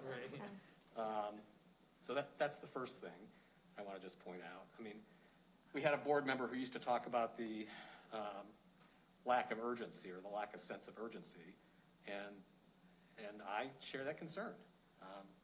We've got to learn to figure out more quickly when things don't seem to be working, and then figuring out why they're not working. This process itself, you're gonna end this year with a list of things that aren't working, and then we'll start working on fixing those. And how long is this process going to run itself out? Which leads me to my second high-level point. There's all sorts of metrics in here, but from my standpoint, the metric that matters isn't on here. The metric that matters is how are kids doing on the 3rd grade IAR reading assessment. And there's an assumption here that if you do all of this, and you do it with fidelity, and you fix the things that are wrong, that we will start to see movement on the IAR reading numbers. And I just don't want the board to lose sight of this. I mean, doing all of this right, and having all of the boxes checked, and saying we've done all of this, and then not seeing movement on the IAR reading levels, then we've got a different issue. And the issue is we either pick the wrong metrics here, or it's the wrong program. And somebody needs to be keeping that in mind as well. May I respond? Yep. I completely agree with you, first of all. And I think that something that we talked about as a team was that to really evaluate the program and how students are doing couldn't happen until we did evaluate implementation. So even though I know it seems, we're doing this for students and students are at the center, but in order for us to know how the program is going, we needed to see if it was being implemented with fidelity. And as far as the IAR assessment, the goal really with this program and any foundational literacy program is that we're creating lifelong readers who have these skills mastered beyond that assessment. So when we're finished collecting this data, we have talked about what other data points we're going to pull in, right? Like IAR, MAP, how are students transferring these skills into other areas of reading so that they are able to be successful in reading, which will then be reflected in those larger assessments. So I think we're headed there, but we couldn't go there first, right? Because we have to see how it's going district-wide. So I just wanted to kind of share that has been a center of our conversations as well. Mr. Siegel. The statistics I'm going to point out are super obvious, but I can't really figure out what question it is I want to ask. On slides 35 and 36, you show spelling and word recognition correlation to attendance and correlation to software time. I noticed on attendance a much smaller change in the percentage of attendance made a much greater difference in the average SWR score than the change in software time, which was great, but had a much smaller change in the average SWR score. When I was reading this over the weekend, I was thinking, okay, that just correlates to maybe in-person learning versus remote. But I'm guessing that there's actually something about this program that just says if the kids are there, getting exposed to prompts to read and write and all those basic things, that's making a much bigger difference in their ability to get better scores than the amount of time they spend engaged with the software. So Melissa, I'm probably going to lean on you for this again, just because you're the expert on Reading Horizons. But yes, I do. What I do know of the program is there's a lot of interaction, and that is part of it. That multisensory approach, and so being in person would have an impact. But I do know that there are some teachers that are doing really great things remote with the program, and there is a very specific place where software time and software use is situated. So I'll let Melissa speak to that a little bit deeper. Sure. So there is actually a direct correlation between time on software and student growth. And the reason is that the software is actually meeting students one way that we're meeting students where they are at their skill level for foundational literacy. So even though the whole class instruction where all students are in front of the teacher learning the same skill at the same time might be a little further ahead or a little further behind than an individual student might be on the software, the student is either being pre-taught or reteaching or even accelerated on where they are with their skills when they have exposure in the software. So as part of our literacy framework, every day we actually have 15 to 20 minutes allocated for software time because we do have data that demonstrates growth correlation to time on software and student growth. That's not the only variable involved.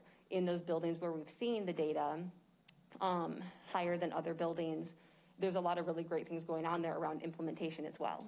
Partnerships with the coach and principal, full implementation of the daily core 4, which is on the checklist, and then also making sure the students are on that software component, not just passively engaged, but actually actively engaged, meaning the teacher's a part of that conversation as well. So the students just aren't on the software, left to their own devices, and then it's never looked at. Where we're seeing the growth is when teachers are analyzing that data on a regular basis, even daily. They have messages that go to their inbox that they can see if a student struggled with a certain skill. so that they can reset lessons, assign checkups, assign skill checks for students. So there are a lot of components within the software that do in fact support student growth. And thank you. That helped a lot. You're welcome. This is going to sound funny, but how long does it take a student to reach 5 hours of software time? And please don't say 5 hours. Okay. So I'm the Dean of Literacy, not math. Just kidding. That was supposed to make everyone laugh.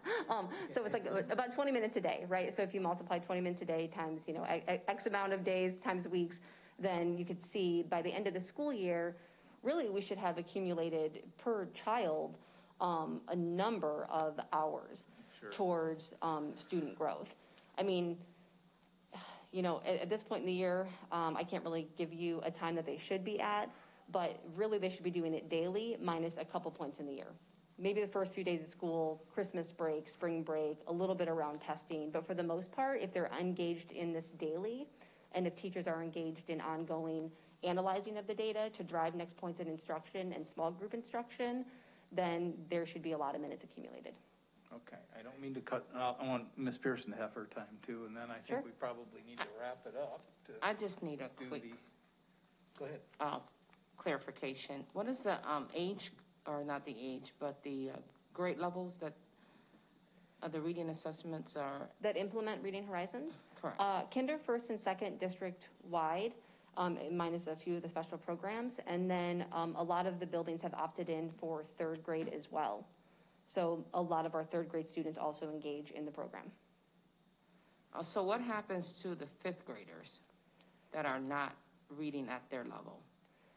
So we are able to support them with during our small group instruction, but that is also something that we are talking about and that we've looked at as well, is how can we support the foundational skills in literacy, the phonics, word recognition components for our students that are beyond third grade.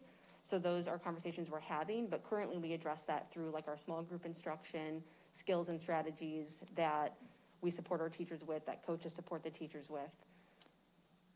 Does that help? Okay. Brooke, you want to wrap it up? Sure. Okay. And actually, Ms. McCulloch, if you're there, are you wanting me to run through Freshman Academy slides really quick and then answer? Why don't you wait just a minute and let me poll the board and see what they want to do. Okay. I asked Mr. Rollins, he's not sure if he's going to use all his time. Board President Scrivan, we have like another half to go. So, well, not quite a half, let's say a third. Is it in the best interest to put that off? We could do it next Tuesday night or the other Tuesday in April, or we could go over now, or I'd like to do whatever is the wish of the board. Mr. Rollins, you were Because I don't want to rush it. I think that the most important part of this is the conversation and questions emanating from board members. So I don't want to cut anybody off on that. And so what would you like me to do, sir? I was going to ask Mr. Rollins, do you think you need all your time? Probably. I could. Yeah. Okay. I don't really know until we get into it and see who asks what questions. Any thoughts? Anybody want to table this till our next board meeting? Make sure we give enough time to the Freshman Academy discussion. Ms. Pearson? I would rather have the time to fully gather the information. Sounds good. All right. So we can do this during our section next Tuesday, if that's okay with everybody. Okay. Is that all right? And I'm sorry to make whoever's there for our sake come back. Thank you, Brooke. Okay. All right. But I look forward to it then. Or does anybody have any other questions on Reading Horizons, since that whole group is there, that may felt that you didn't have time? Because we do have a couple more minutes on our hour. I don't see any other further questions, Ms. McCulloch. Okay. I'm just going to ditto with Mr. Rollins. I have such concern when we bring programs to the district and implementation becomes an issue, not because of the way we do it necessarily, although that impacts, but because teachers have been teaching a certain way for a long period of time, and They're very comfortable with what they're doing, and I think that there was some resistance. I also know that everybody's worried that next year you're going to bring a different program, and so why should I learn this one when you keep changing? So we have proven that we're in it for the long haul on this, at least to get some data to show. But at the end of the day, what we want to see, and I said to the team that was presenting, I said, this is all well and good, but what's really missing is the information, the stats, the testing to see if we've got results. So they'll come back with those later in the year after the second round of tests. And you'll have some of that same feeling next Tuesday when you hear about freshmen are on track, because obviously we don't have all that information yet, but we didn't want to wait until the end and at least start talking about it now. So thank you, Brooke. Thank you, Ms. Bettman. Thank you to everybody else who was there to help support. And we'll see you guys, whoever needs to be there on Tuesday. And that ends our committee. Okay. Our sub. All right, thank you. So we'll move the Freshman Academy to next Tuesday then. So Mr. Rollins, you're up next with the Planning and Development Committee. Okay. And we had talked about reordering the agenda. It doesn't, at the Governance Committee, it doesn't seem to have happened, so I'm just going to do it. Okay. I want to start off with the strategic plan. And the reason I'm doing that is because if we do run long, Ms. Yar has indicated that she could probably split off one of her presentations and we could do that at a different time. So we're going to start off with a strategic plan presentation. Again, I'll call up Ms. Peterson, Senior Manager of Accountability, to provide a few high-level details about what we envision our next strategic plan to accomplish, along with a timeline for completion of the work. Hello again. Okay, so the point of kind of starting the discussion tonight about our strategic plan is we want to really make sure that we're bringing the board along with our work early on. We don't want to just come with a fully drafted RFP for you to react to. So we want to kind of bring you in, get some reaction, and have a little bit of discussion very early on. So in order to do so, I think it's important that we go over what our current goals for our current strategic plan are, starting with growth and achievement. And you can see the two methods of accomplishing those beneath curriculum alignment and differentiated instruction. The second goal is engaging partnerships, and customer service is a focus there. Third goal is optimal climate, including social and emotional health and facilities and technology. The fourth goal is quality staff, internal trust and relationships, recruitment and development, and monitoring, tracking, and reporting. And the fifth is fiscal and operational stewardship and resource allocation. So what we're proposing kind of going forward as we think about our new strategic plan is to have a more narrow and refined focus, circling around raising student achievement and advancing equity. And I'm going to briefly go through the timeline. This is meant to be a really quick presentation, but I want to come back to these two items to get board feedback on if we are heading in the right direction with these two goals, or if we need to kind of have some deeper discussion about other things that might be more representative and important to you as a board. So the timeline for the work, obviously right now we're starting our initial discussions with cabinet and board. That's launching us into this work, looking back at our last strategic plan to ask ourselves, what have we completed and how did we do? That will then come back to you guys in a board presentation in May to share what we've learned looking back at our past strategic plan. We then will go back and ask ourselves, how do we refine this work? What do we need to include in our future RFP, which will then be brought to you in that format of a draft RFP, basically what we'll be looking for in a strategic partner going forward to build that plan. The RFP process will take place between June and early fall, in which hopefully September we hope to have a selection of a strategic partner. And then the work will begin for us to hopefully implement our new strategic plan by fall of 2022. So, it's brief and very high level, but I want to go back and just talk about these blue slides with our proposed refined focus going forward. Any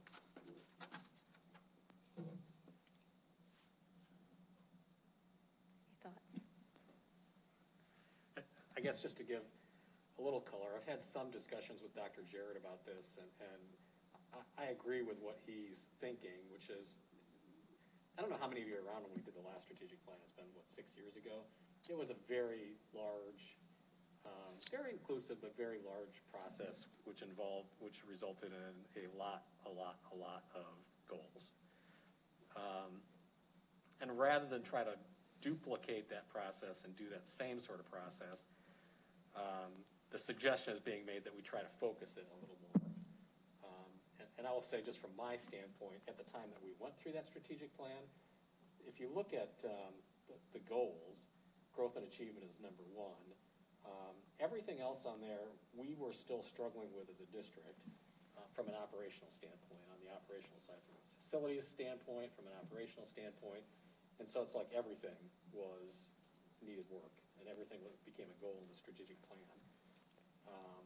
Certainly my sense from the discussions with the board for the past couple of years is our focus now is really, we've sort of taken care of the operational issues. I don't know that I hang a mission accomplished banner on the operations, but when you compare it to where it was when I started 10 years ago, it's a lot different. So that maybe our focus now really needs to be on student achievement, because that's where we continue to struggle as a district on the achievement and on the equity issue. Mr. Rounds, I've had a request for you to move closer to your microphone. Sorry. Okay. So that's really the question here for tonight. The rest of it is just a timeline. When they talk about a strategic partner, that means they're looking for somebody, a consultant, to come in and help us develop the strategic plan. And you can see what the timeline is there. So I think what we're really being asked for tonight is the board in agreement that when we go out for an RFP and we tell people what we're looking for the strategic planning, are we willing to focus on these two goals? Well, I guess I'll make a comment first, because I think if you make it too broad, you don't accomplish anything.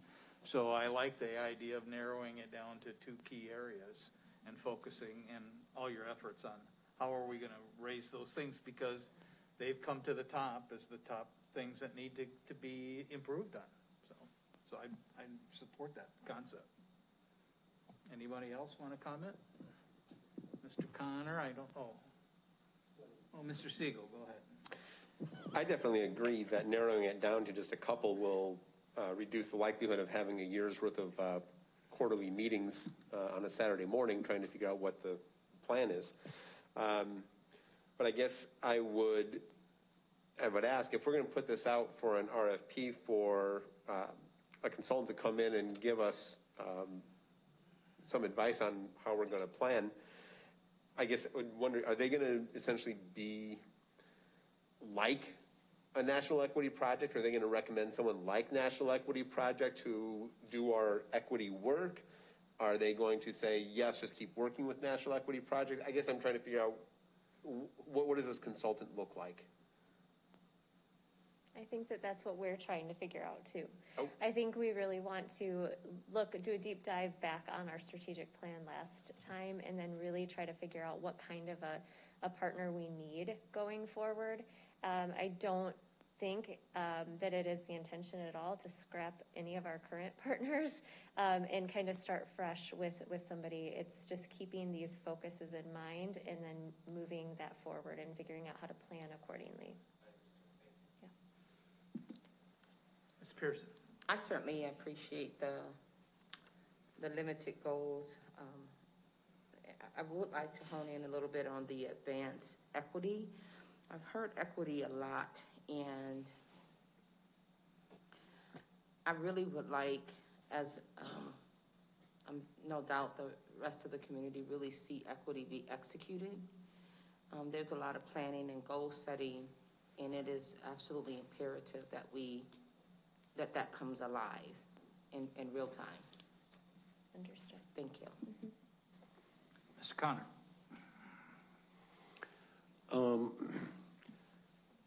So I'll be brutally honest. What I told the superintendent was the name strategic plan is an instant killer.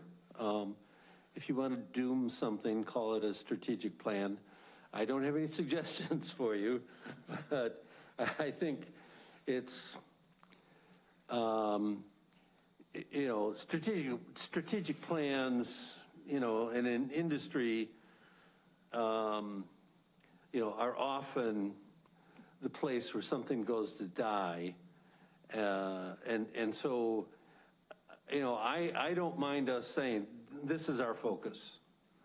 Our focus is student achievement and advanced equity, and here's the action that you're going to see out of it. I have no problem with that. I think the question is, you know, what do we do directionally? So, you know, I think what happens and what naturally will come of this is if you use these as the criteria, you're going to ask, how does this play to really lead those to improve? Now, and so I'm great with them as a focus. The only thing that I'd like to hasten to say is that we have worked awfully hard on a great many other things, and it's not that we still don't pay attention to them, but I think that's why I like the word focus, and I'm not hung up on it. So I'm just being honest and saying what I associate the words strategic plan. But I think, as Ms. Pearson rightfully pointed out, it's what actions come of that.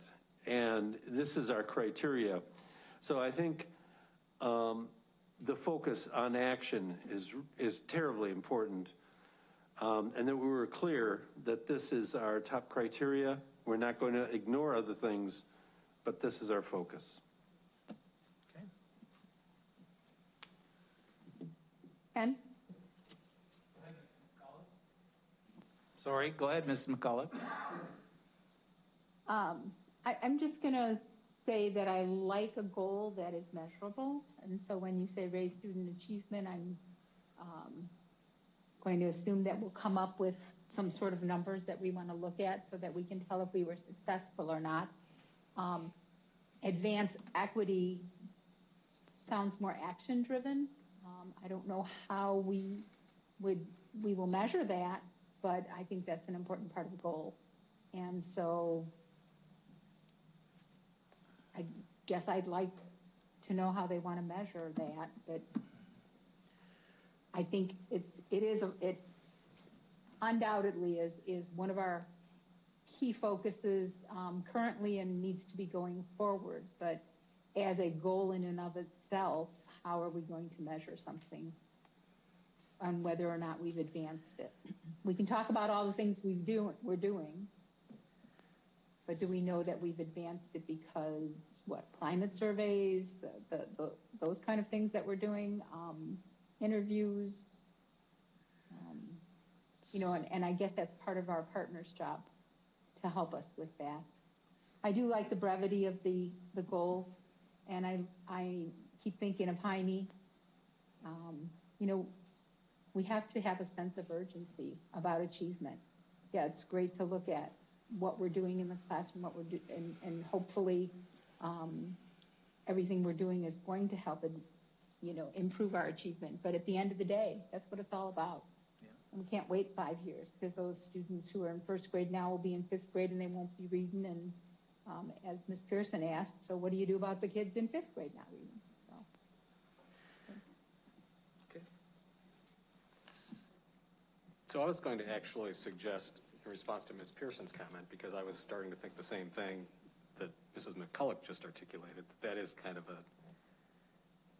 not a lot of definition there. But aren't we really talking about closing the achievement gaps that we know we have when we talk about advancing equity? So would it be better to say that our goals are to raise student achievement while closing achievement gaps? asking whether people are more interested in that.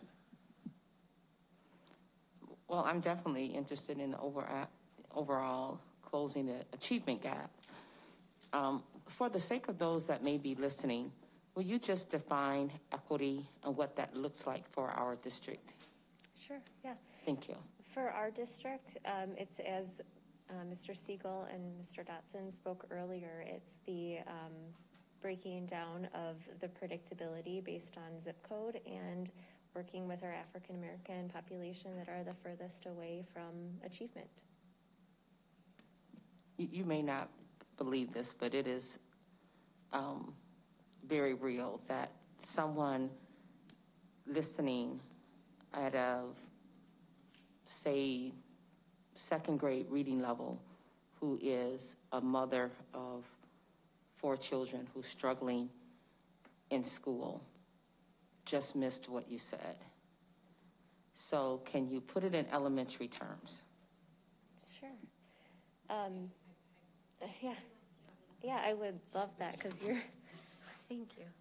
So here's what it means. It means that every child has the chance, the opportunity, the access to the resources to be successful. It means that we understand that while we are holding high expectations universally for our district, for all students, we understand that within those universal expectations and those universal goals, we need to have targeted goals and targeted strategies, informed by what we know and understand, not only about what the numbers on the page tell us about our demographics for our students, but also that we are taking the time to listen to the lived experience and understanding the story behind those numbers. So when we think about what equity means for our district, interrupting the predictability means wherever you are raising a child in our city, you know that you are sending your child to a high quality school where he or she is seen as an individual and where every classroom teacher and every principal knows how to help them access the resources to succeed. And that's really what every parent wants, I think. Thank you very much. I appreciate that. Thank you. So, Ken, Yes. I like measurable goals, and I like the idea that we want to measure the achievement gap and hopefully reducing that. So I'm on board with Mr. Rounds' thought that, but I don't know that I want to embed it in the first goal. I would like to see a goal on student achievement across the board, but in addition, I'd like to see a goal that is targeting reducing the achievement gap, which would mean that our students who are doing the poorest right now actually have to make more progress than the other students if they're going to, close that gap. And we can talk further on equity, but how does the rest of the board feel about that?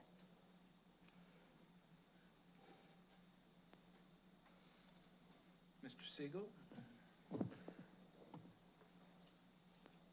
I think if we look at equity, regardless of what it means, if we're going to advance it, that does really imply narrowing of achievement gaps.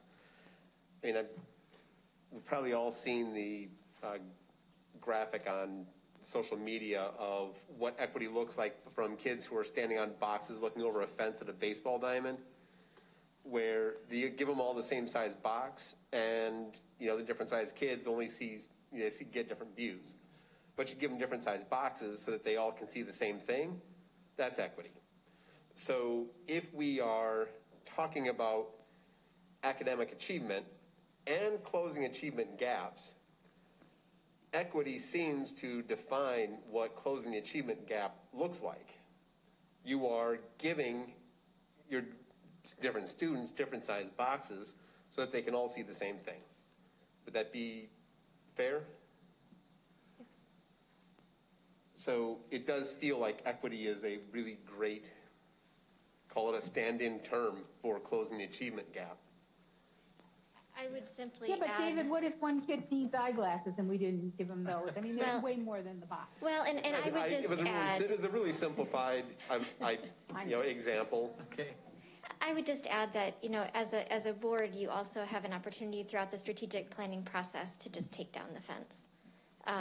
Because the fence can be policies, the fence can be practices, lots of things that historically are quote unquote the way things are done.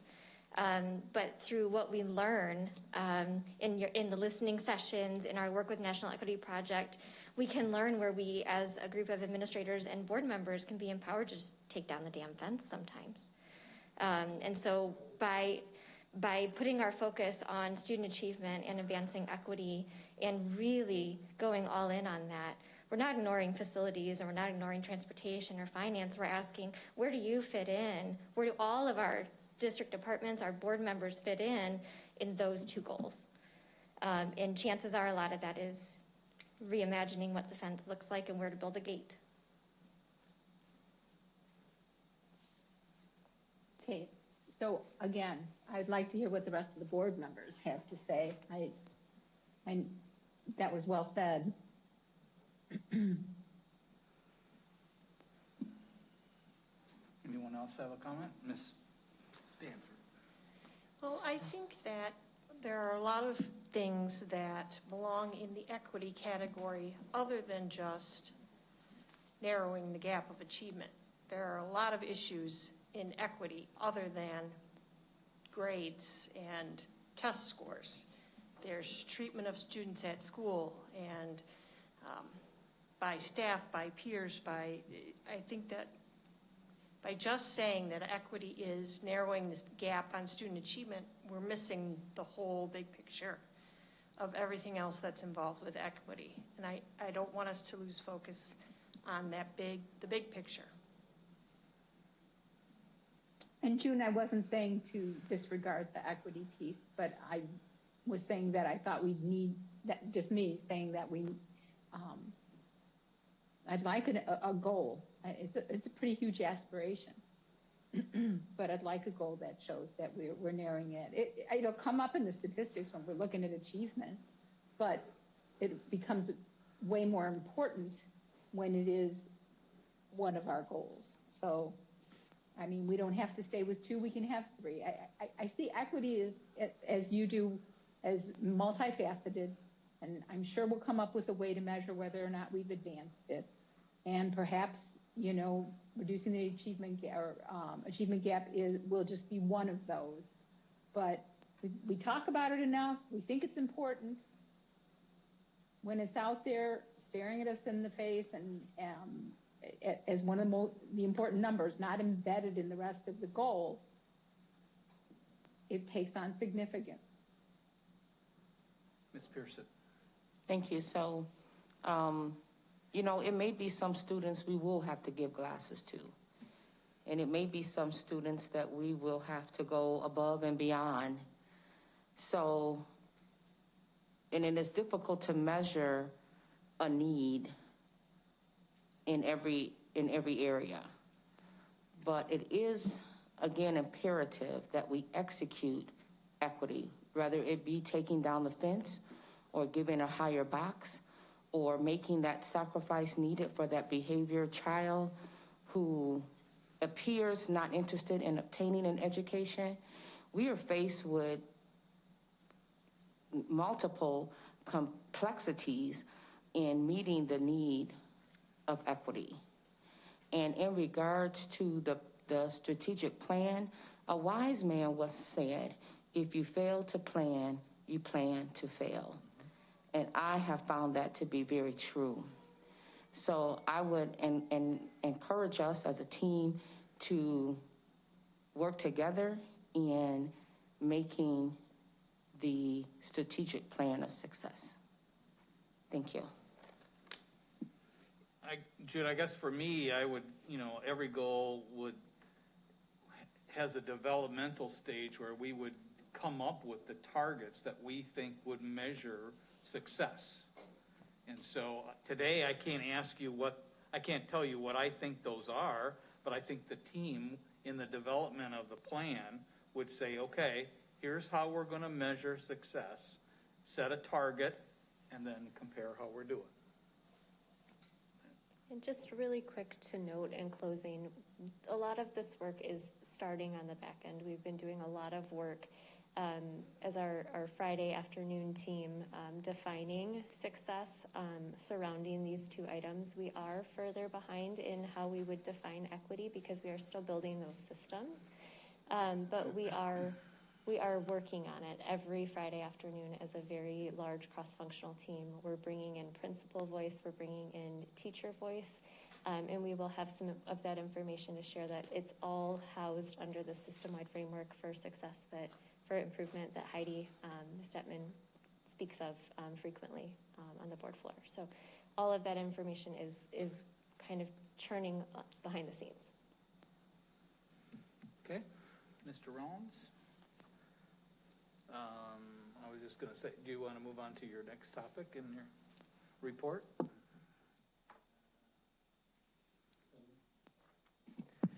So next I'd like to do the resolution for advanced spending for fiscal year 2022 for the tentative budget.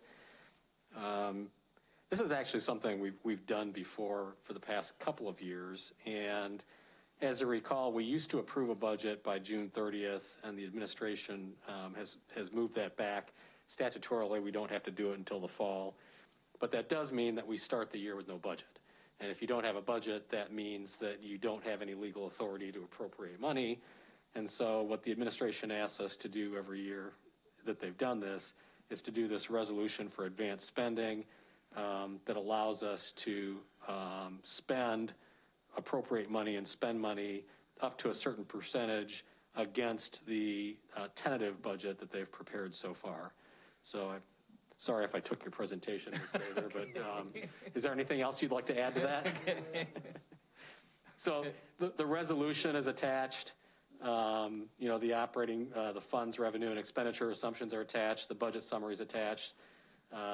Does anybody have any questions for as long as she's here for Ms. Sather so that she didn't come here for no reason? Okay. No. All right. Well, I thought that was going to be a fast one. So yeah, good. All right. So that gets us actually to the budget requests. And we are going to start with, let's see, I've got a script here. Tonight, Dr. Matt Vosberg, Deputy Superintendent, and Ms. Heidi Detman, Executive Director of Academics, will present their department's fiscal year 22 preliminary budgets. The attached presentation includes the technology fiscal year 22 preliminary budget for your review. Mr. Jason Bartel will be presenting that at our April 13th meeting, unless we go quickly on the first two, in which case, since he's here, maybe we can fit him in. Dr. Vosberg, if you could go first. I'll do my best to go quickly. Good evening, everybody. This is our schools team preliminary budget. Our focus is goals 1, 3, and 4. In our budget presentation, we're representing the schools, 42 schools, special programs, fine arts, and athletics. This is a picture of my org chart.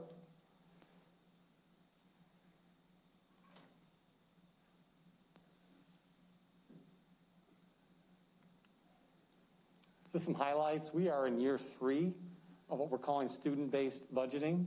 This has been made possible through the change at the state level with evidence-based funding.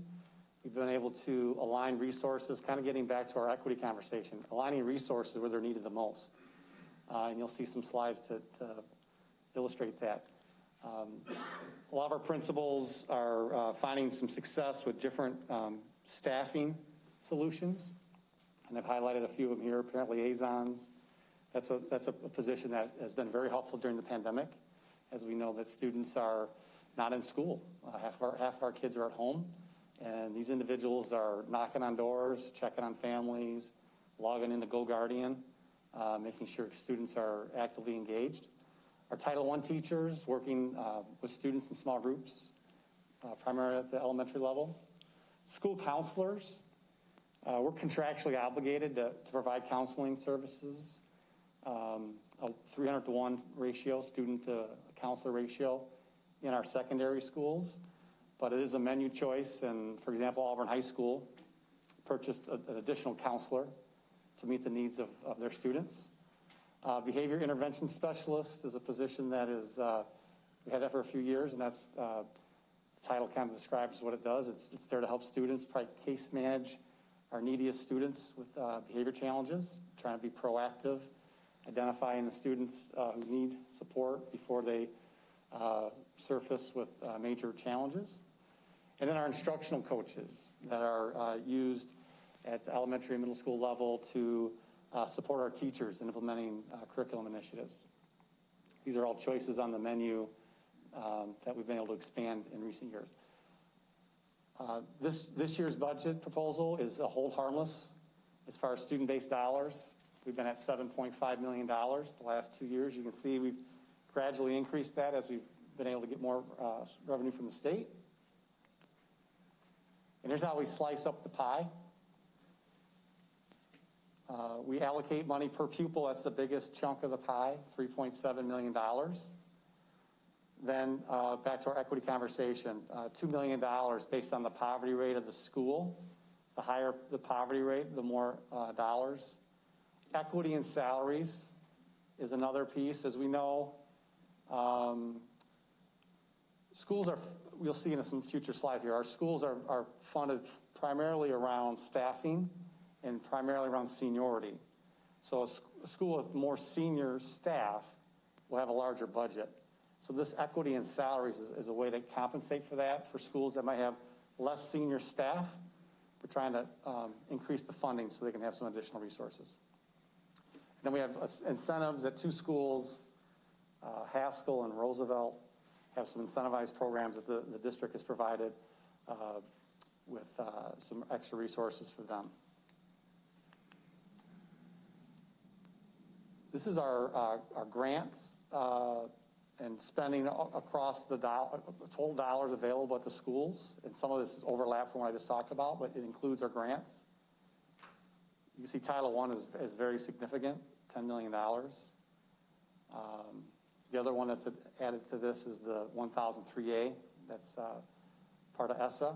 And that number is lower than we might end up getting. The difficulty with 1003A money is the state doesn't commit till late. And so right now we're projecting $689,000. But for example, a couple high schools last year received $400,000. So there's a lot of that is tied to the school report card data, which is tied to test data, which is interrupted by COVID. So that's a little bit of the situation to create a delay there and exact dollar amounts that we'll get. So there's a scatter plot. On the y-axis, you're seeing the dollars per pupil. This you can see this on the school report card as well. And on the x-axis, you see our poverty rate. And these are our early childhood schools. You start to see a bigger impact on our equity work. When you look at the elementary schools, you can see in the upper right-hand corner are the schools with higher poverty, and they're also receiving more money per pupil. And to the lower left, you see schools with lower poverty and lower spending per pupil. So this is what we talked about earlier with equity. These are our special programs.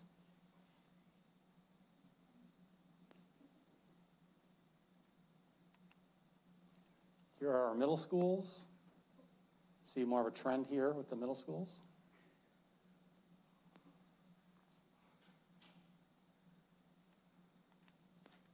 And here are the high schools. Pretty close in demographics, so pretty close in funding. So this slide just kind of gives you some context to what an elementary budget could look like. This happens to be Haskell. You see their budget's around $2.6 million, with a lot of that money coming from salary and benefits of staffing.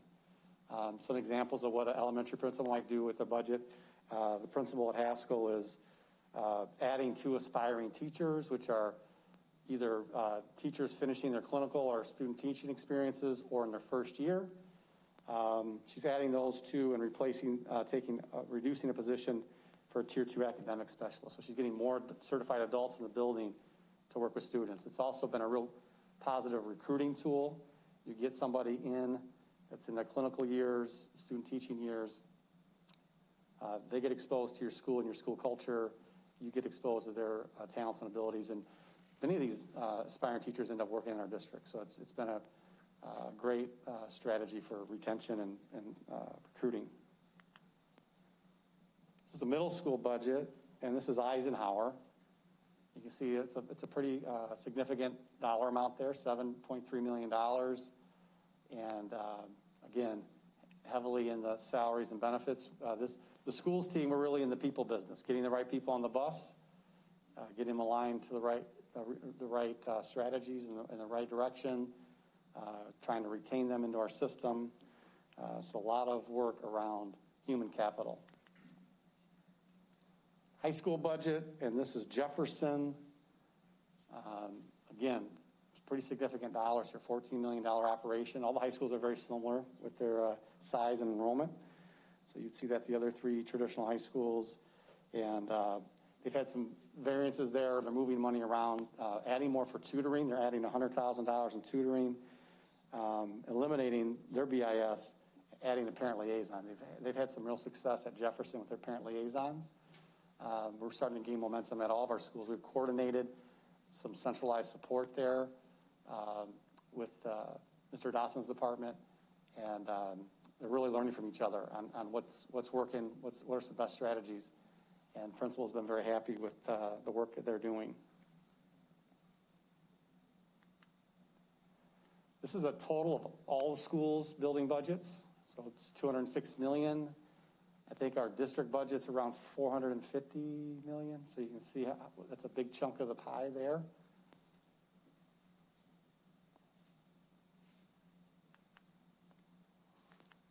So these are department spends. This is my budget, which includes salary and benefits for my team, including the NIU residents. We have 3 NIU residents. As you recall, we started that program this year. One's at Jefferson, one is at RISA, and one is at Lewis Lemon. These are they're going to eventually be certified to be principals in 2 years. Great partnership with NIU and Illinois Principals Association. So it's a variance there is adding cohort 2. We are working on the second cohort right now, and we'll have another group come through next year. You can see the contracts in my department, just 2. The NIU contract and the Illinois Principals Association contract. And this is tied to the work of those, the principal residency program. And the $120,000 increase is the cost of adding a second cohort. So we'll have 2 cohorts going at the same time. It's a 2-year program. Okay, special programs. This is Dr. Saltis's department, and you can see her goals and highlights.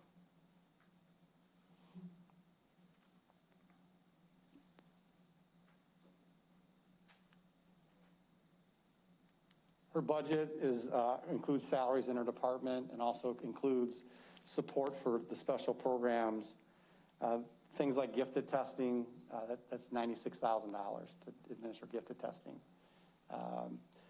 There's PD, professional development. There's STEAM, Project Lead the Way. So there's an investment there to differentiate those programs to make them truly special, and aligns with our mission of being a first choice district. I think a lot of families benefit from having choice, and it's a worthwhile investment. These are contracts that she'll have for next year. One with Montessori, and then one to be developed yet, but she's budgeting $20,000 for Perry Dodd. That's a vendor we use already in our bilingual department, and this need is for the Barber dual language immersion program and around supporting teachers with implementation of the model. On to fine arts. Bonnie Sperling is the lead for this department. She She's done a great job increasing enrollment, and you'll see the slides here in a second.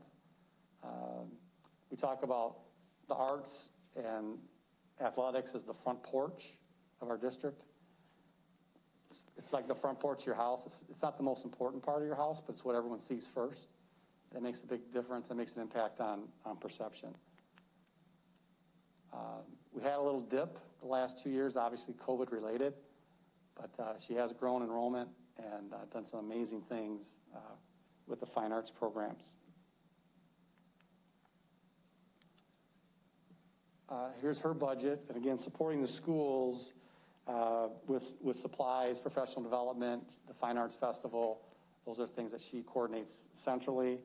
I should note there's also, if you look at the contracts here, there's not a lot there for contracts, but there's also another $175,000 that's in the Ed Services budget that goes to fine arts to help the in-school activities around fine arts. She's more around the extracurricular activities of fine arts with her budgeting. Athletics, this is Matt Parker's department. Again, front porch, we're trying to grow participation and enrollment. We were fortunate enough to still host some fundraisers last year during COVID. I think some of you participated in that. The 2.0 run, we'll have that again this year. I'd love to see some board members out there. It's a fun time. Last year was a virtual option, and where's Earl? Earl Dotson Jr. set a personal record. He was like a 6-minute mile. It was self-reported virtually, but still very impressive. But we were able to increase fundraising last year, which is great during COVID. And we had 3 big fundraisers: the Champions Ball, which we had right before COVID hit, and then we had the 2.0 run, which is all virtual. We were the first organization in the community to do that, so it was very innovative. And we also had our golf fundraiser, and we were the first one to do that at Aldine under all the COVID limitations. So very proud of that department to be innovative and keep going during tough times. Our coaches, you see in the fall, there was only 6 sports offered due to COVID, and 4 of our coaches won Coach of the Year honors. So now for the tough news here, big drop in participation, and this isn't a fiscal year or school calendar year. It's based on this presentation. So it's spring of last year, which was wiped out, and then fall and winter of this school year. So you can see we had a nice trend going, and that's been diminished. It will take time to build that back up. Kids get into new habits. A lot of kids are getting part-time jobs, and they like that experience, and so we're going to have to take time to build those numbers back up. This is the athletics department budget. Under purchase services, you see these are the contracts. The athletic trainers is nearing completion. We do have 3 bids, and you'll see something. I think it's actually in the consent agenda, right? So you'll see that. I think it's going to come in a little bit higher than last year, maybe $20,000, but that has been, the bid process has been completed, and we're processing the next steps. All right, so in summary, the work of our department in our return on investment is, like everybody, we're focused on student growth and achievement, professional growth of adults, retaining quality staff, extracurricular programming, and school climate and school culture. Any questions?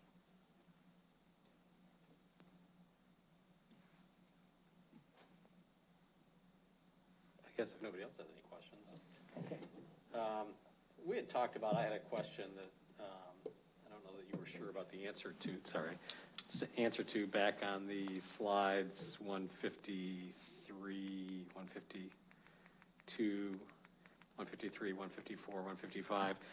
And what we talked about was this data is apparently being pulled from the reports to the state, and some of the numbers that get reported include overhead and some don't. And did you ever confirm, is this the numbers that include the overhead? Yes. Shall we clean this up? Yeah, we have on the site level spending. It still looked, the pattern was still the same, but we did take out the centralized expenses. So this is just site level spending per pupil. And does that include the building, the facilities expenses or not? No. It doesn't? No. Okay.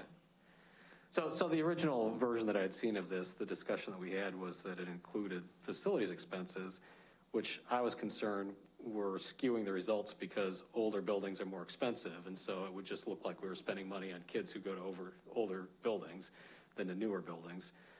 So they've apparently cleaned this up so that it's really more like direct expenses. This really just shows mostly salary and benefits then, I assume. I mean, it's their supplies as well. And supplies. Yeah, so this is, if you think about the ESSA report that you can pull off the state website, there's a space that has direct expenditures, and then there's basically indirect expenditures, centralized expenditures. So there's two columns for that. So now we're just pulling from the first column, which shows the site level expenditures. So the actual expenditures that the schools are actually spending. So these are actual dollars. These aren't budgeted. These are actual dollars that they had for 2020. Does anybody else have any questions for Mr. Connor? Yeah, this is kind of a specific question, but on 153, under special programs, it looks odd to my eye that Barber has what looks to be about a 55% poverty rate, and is funded less than Montessori, which has considerably less. Yep. So that. Good catch. Yeah, so. Is that correct? Yeah, it is. That caught my attention too. And so one of the challenges at Barber is the licensure of teachers. So it's difficult to get ESL certified teachers. And so when you don't have those, you have non-certified teachers, which come in at a lower cost. Okay, it looked odd. Yep. Sorry. Yep, that's a good catch. Yeah. I think, I need to just spend a little bit more time on how the funding goes, but even if you look at elementary schools, the differences in spending are very slight in that middle. I mean, yeah, even though there's some very large differences in poverty rates, I think if things like that occur in the stats, and Lord knows there's enough slides here to, give slides to everybody, every man, woman, and child in all of Rockford. I think, but maybe having some note, explaining why some of these that have a higher poverty level, I mean, even at the Barber one, it still seems a little skewed to me, but I would think particularly for the elementaries that some kind of commentary, even if it's notes on the side or something, because that's one of the things I noticed. Yep.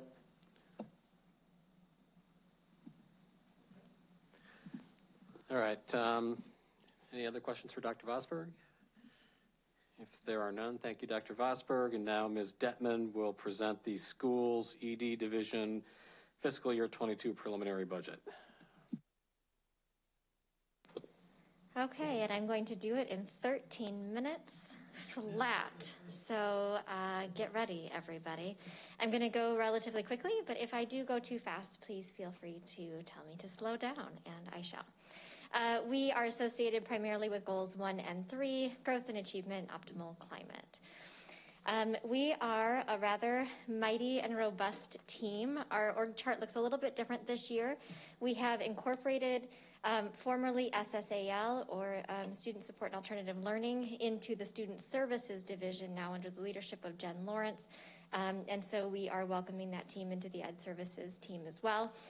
So the breadth of Ed Services is curriculum under the leadership of Ben Epperson, college and career readiness under the leadership of Bridget French, early childhood under the leadership of Kim Nelson, student services now with Jen Lawrence, bilingual services with Mr. Misael Nascimento, improvement and innovation, which is where all of our grants are held as well as charters under Dr. Wolf, and accountability under Brooke Peterson.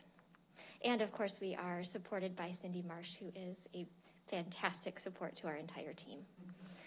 I cannot live without her. So I'm going to give you kind of the headline of the highlight slides here, and here it is. Despite COVID, we kept learning going.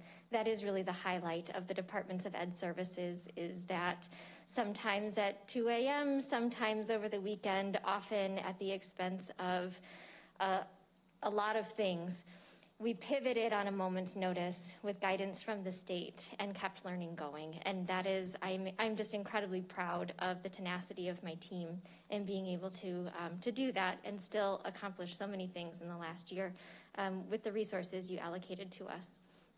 For the curriculum department, they developed remote learning frameworks and summer learning opportunities. They continued supporting curriculum. They increased the options of core and supplemental digital resources. You saw those come through, and you approved them throughout the course of the year. And moving ahead into next year, you will be reviewing a K-12 academic progress monitoring platform that's going to help pull all of our multi-tiered systems of support into one unified platform.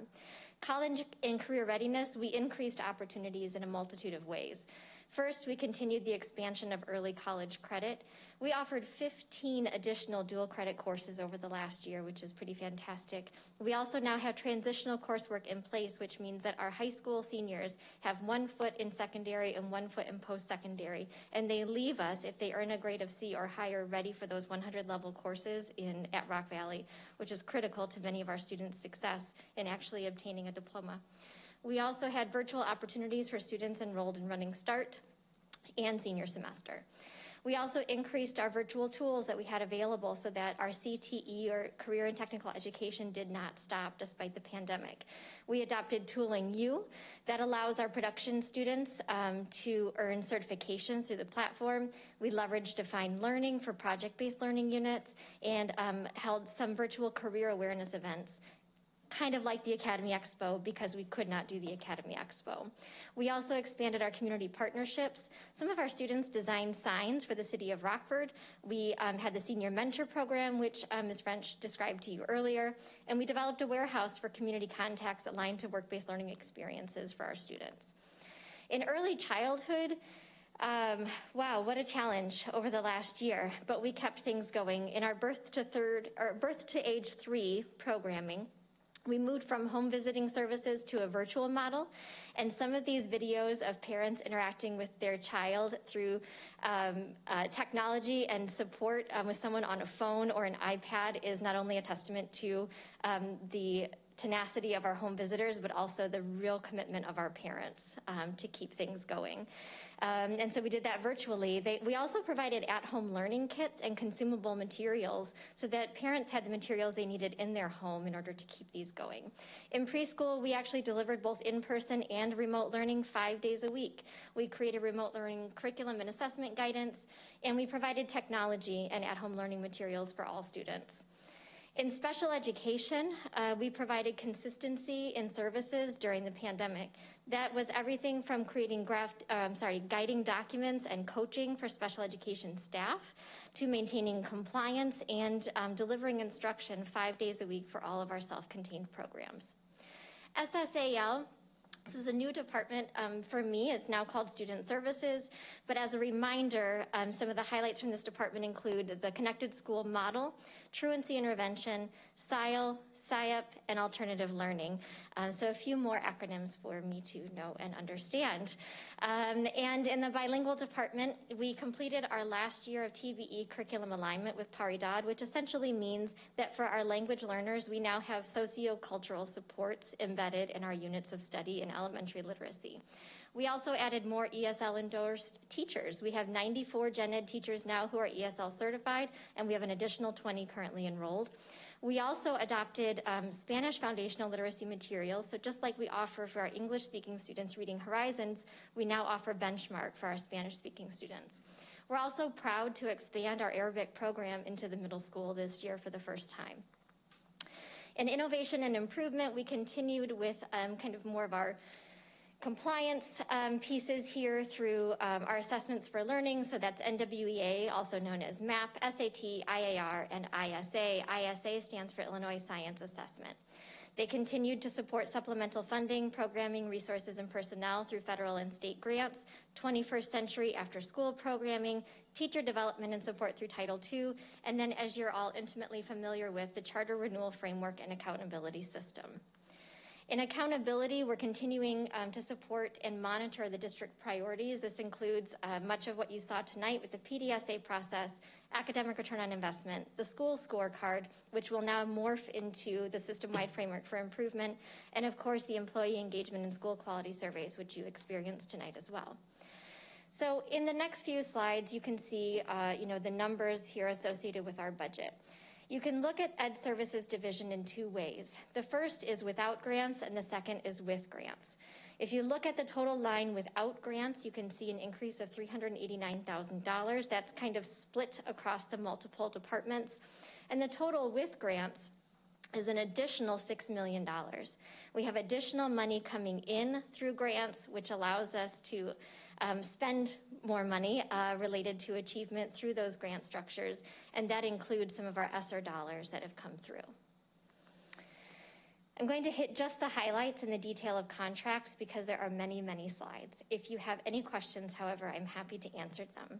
The highlight here on this slide is that it may look like we're increasing our spending on Reading Horizons by $200,000, but actually what we're doing is we're getting ourselves back up to level funding. This year we were not able to complete all of the things in the same manner that we had done them in the past, so this will bring us back up to stasis.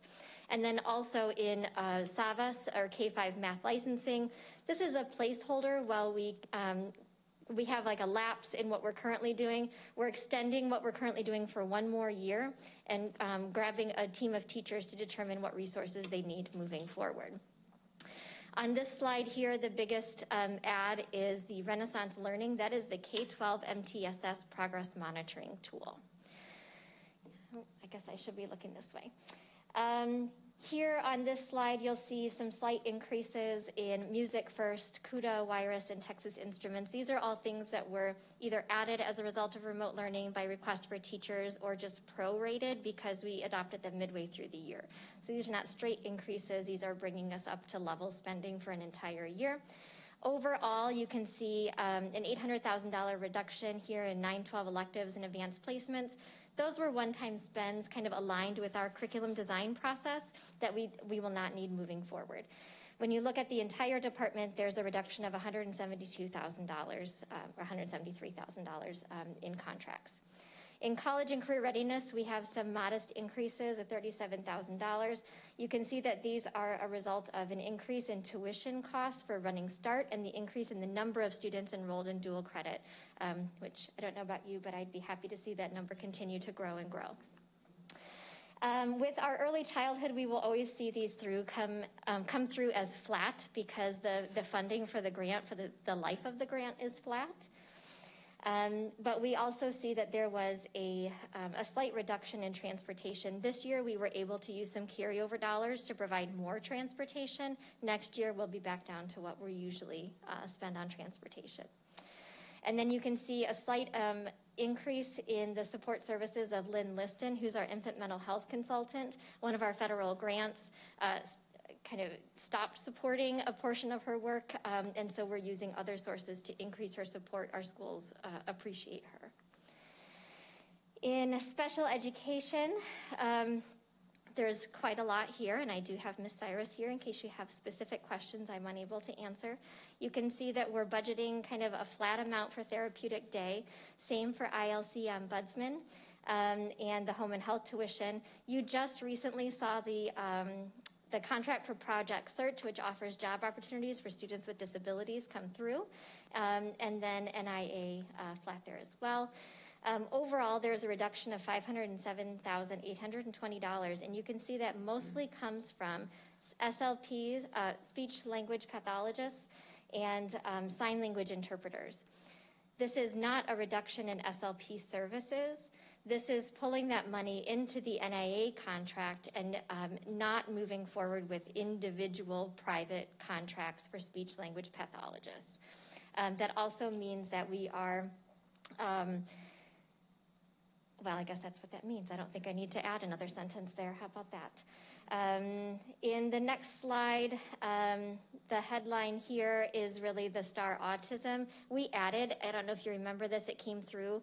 We added additional resources for remote learner or for remote teachers and remote students. We won't have those needs moving forward. Overall, the reduction here for special ed, Fund 18 is $47,000. In SSAL, this is a new department under new leadership. We are leaving everything as it is while we continue to learn about the needs of the department. In our bilingual department, this is also flat spending, but we're continuing with our Olivet cohort. In improvement and innovation, we have a $59,000 relief on our local dollars because we were able to move some portions of our College Board funding over into Title IV. So as more and more allowability has come through in the grant world, we're pulling as much as we can over into grants to relieve some dollars locally. In improvement and innovation under Fund 18, their grant dollars, you can see that there's some increases here, which is good news. It means more dollars are coming in as well for extending time for students in the 21st century learning programs. In accountability, there's a $79,000 increase that is primarily due to creating fund availability for strategic planning. And so what do we get? Oh, 24 seconds, here we go. What do we get for this return on investment? We offer as a team dynamic coordinated services to schools. We also are committed to aligning our educational infrastructure to serve all students and advance our equitable access to high quality programs and opportunities. Thank you. Okay, she might have missed her calling as an auctioneer. Does anybody have any questions for Mrs. Detman? There's a lot there, I know, and she went through it very quickly. No one has any questions? Okay, we do have a third presentation that we could do from Mr. Bartel for information services. Would you prefer to do it tonight, or do you want to wait and have him do it on, what did we say here? April 13th. He's here. He can probably do his presentation faster than Mrs. Detman did hers, right? Do you want to do it? Let's do it. Let's do it. Mr. Bartel, come on up.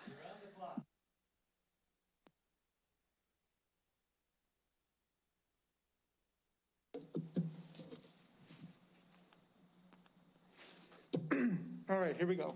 10 minutes, here we go. I'm presenting the Technology Services Preliminary Budget for FY22.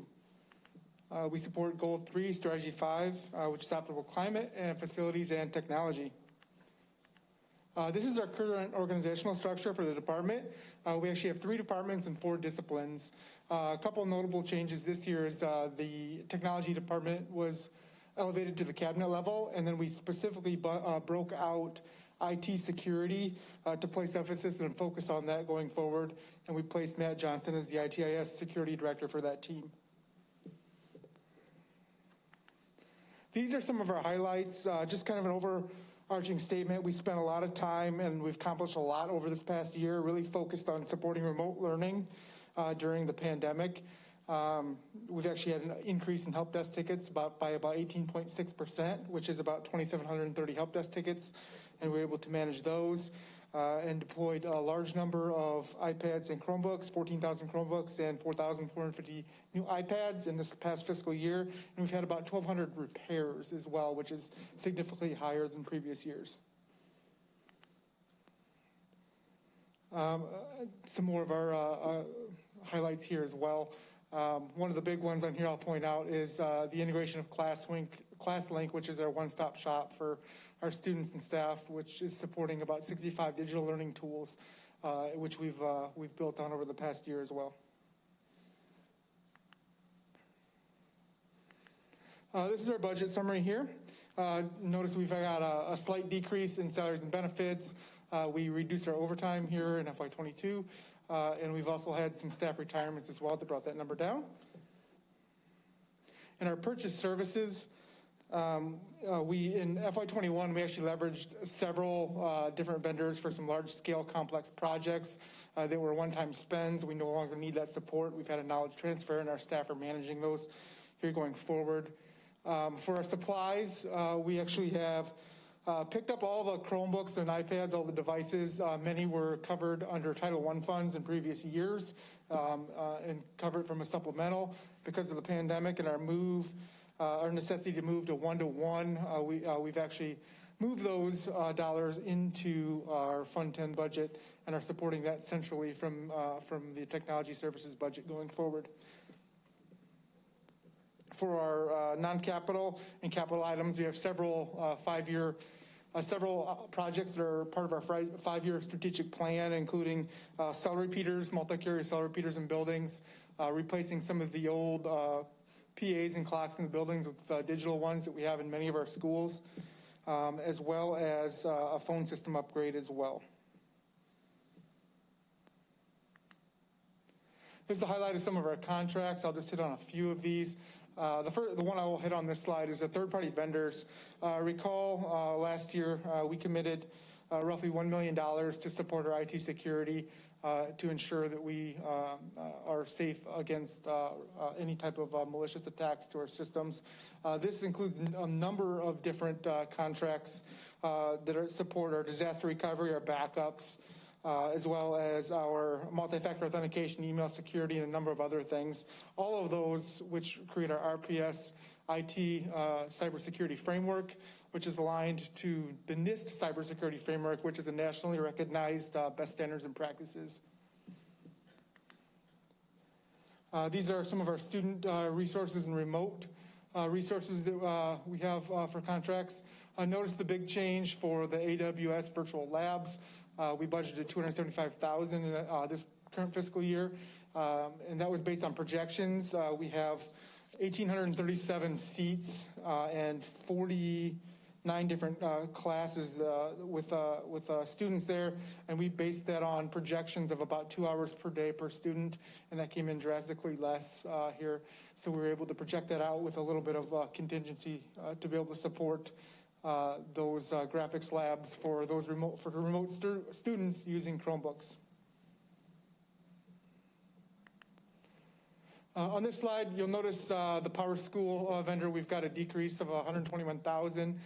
Performance Plus was retired in lieu of that. We've picked up Formative, so it really wasn't a decrease. We've actually picked up a different product to support that software. Additionally, we've got another strategic plan replacing our time clocks in our buildings. This is the first of 3 years to do so. The software it will no longer support those time clocks in 3 years. So in order to be able to continue to use those, we have to get the newer versions in. And then we had a significant decrease in our Microsoft Enterprise Agreement. Microsoft changed their agreements. We're at the end of our third year with our Education Enterprise Agreement, the EES Agreement. We sat down with Microsoft and CDW to talk through all the features of their new product and their new licensing and contract structure, which is known as the A3. A lot of different features that we looked at we were not using, specifically Microsoft's IT security related tools, because we are using more robust tools, which we captured in the IT security agreement side, and chose to go that route for more security as opposed to using Microsoft's. This is some of our telephony and communication tools we have on here. A big change on here, Stack 8, which is an automated tool to allow us to manage configuration changes and mass updates for our desktop phones in the district. This is our compliance and reporting software. Our big one, you'll see a $50,000 variance for our GoGuardian web filtering. That's actually not an increase. We actually had a portion of a pilot for FY21, and $150,000 is what that cost will be going forward. The last one I'll point out, to be determined, is SOPA software. Recall the state passed HB 3606 for SOPA, which will come into effect on July 1, which requires certain reporting for software that students use, house student data, and having that placed on our website, and also some workflow pieces of that with data sharing agreements. And we have yet to choose that vendor. There are currently 4 vendors that are offering this solution, and we'll be making a choice here very shortly. And then just the LinkedIn Learning, I just wanted to point out, we continue to invest into our IT staff in their learning to be able to support the district in a number of different functions, and we support that personal development to ensure that we can continue to support any new software and our current software in a more effective and efficient manner. Overall, we had a $64,000 increase in our contracts in IT and IS. Our return on investment is technology infrastructure to protect our assets, support and training to enrich education. At this time, I'll take questions. Does anybody have any questions for Mr. Bartel? Surely, Mr. Conner. There you are. Yeah. Number one, good job on this. I think that the security part is good. A couple questions, though. Number one, I noticed on the information services area, there's a number of open positions there. So you showed, particular numbers for the budget. So does that include those open positions or not? Yes, it does. We included those in the budget. We just have had some challenges filling some of those more specialized roles. Okay, that's what I wondered. And are most of these related to Power School or something else where you have specific skills you got to get, so you don't know what the cost is going to be to get some of these folks, or do you have to have a backup of essentially experts? So some of those are development roles that are developing reports or working in SQL databases and things like that. When we budget for that going forward, we try to budget for around that mid-tier in the salary range. Okay. So we're conservative when we do so. One quick comment on the ed tech, which I think is a fabulous, as you well know, idea. One suggestion is, because there's so many staff positions in the ed tech, under Susan, it's just, there must be 20 people. I have to assume they're by either grade levels or schools or some way, and I'd like to see what they're working on in some kind of report to us, because that's so new. That's really, from my point of view, a new function. The next thing is, there was an increase in the non-capital, I believe it was, non-capital and supplies, just 25 words or less. Is that just, the supporting supplies? I kind of understand, but that's a lot. 641, and then the non-capital was 332.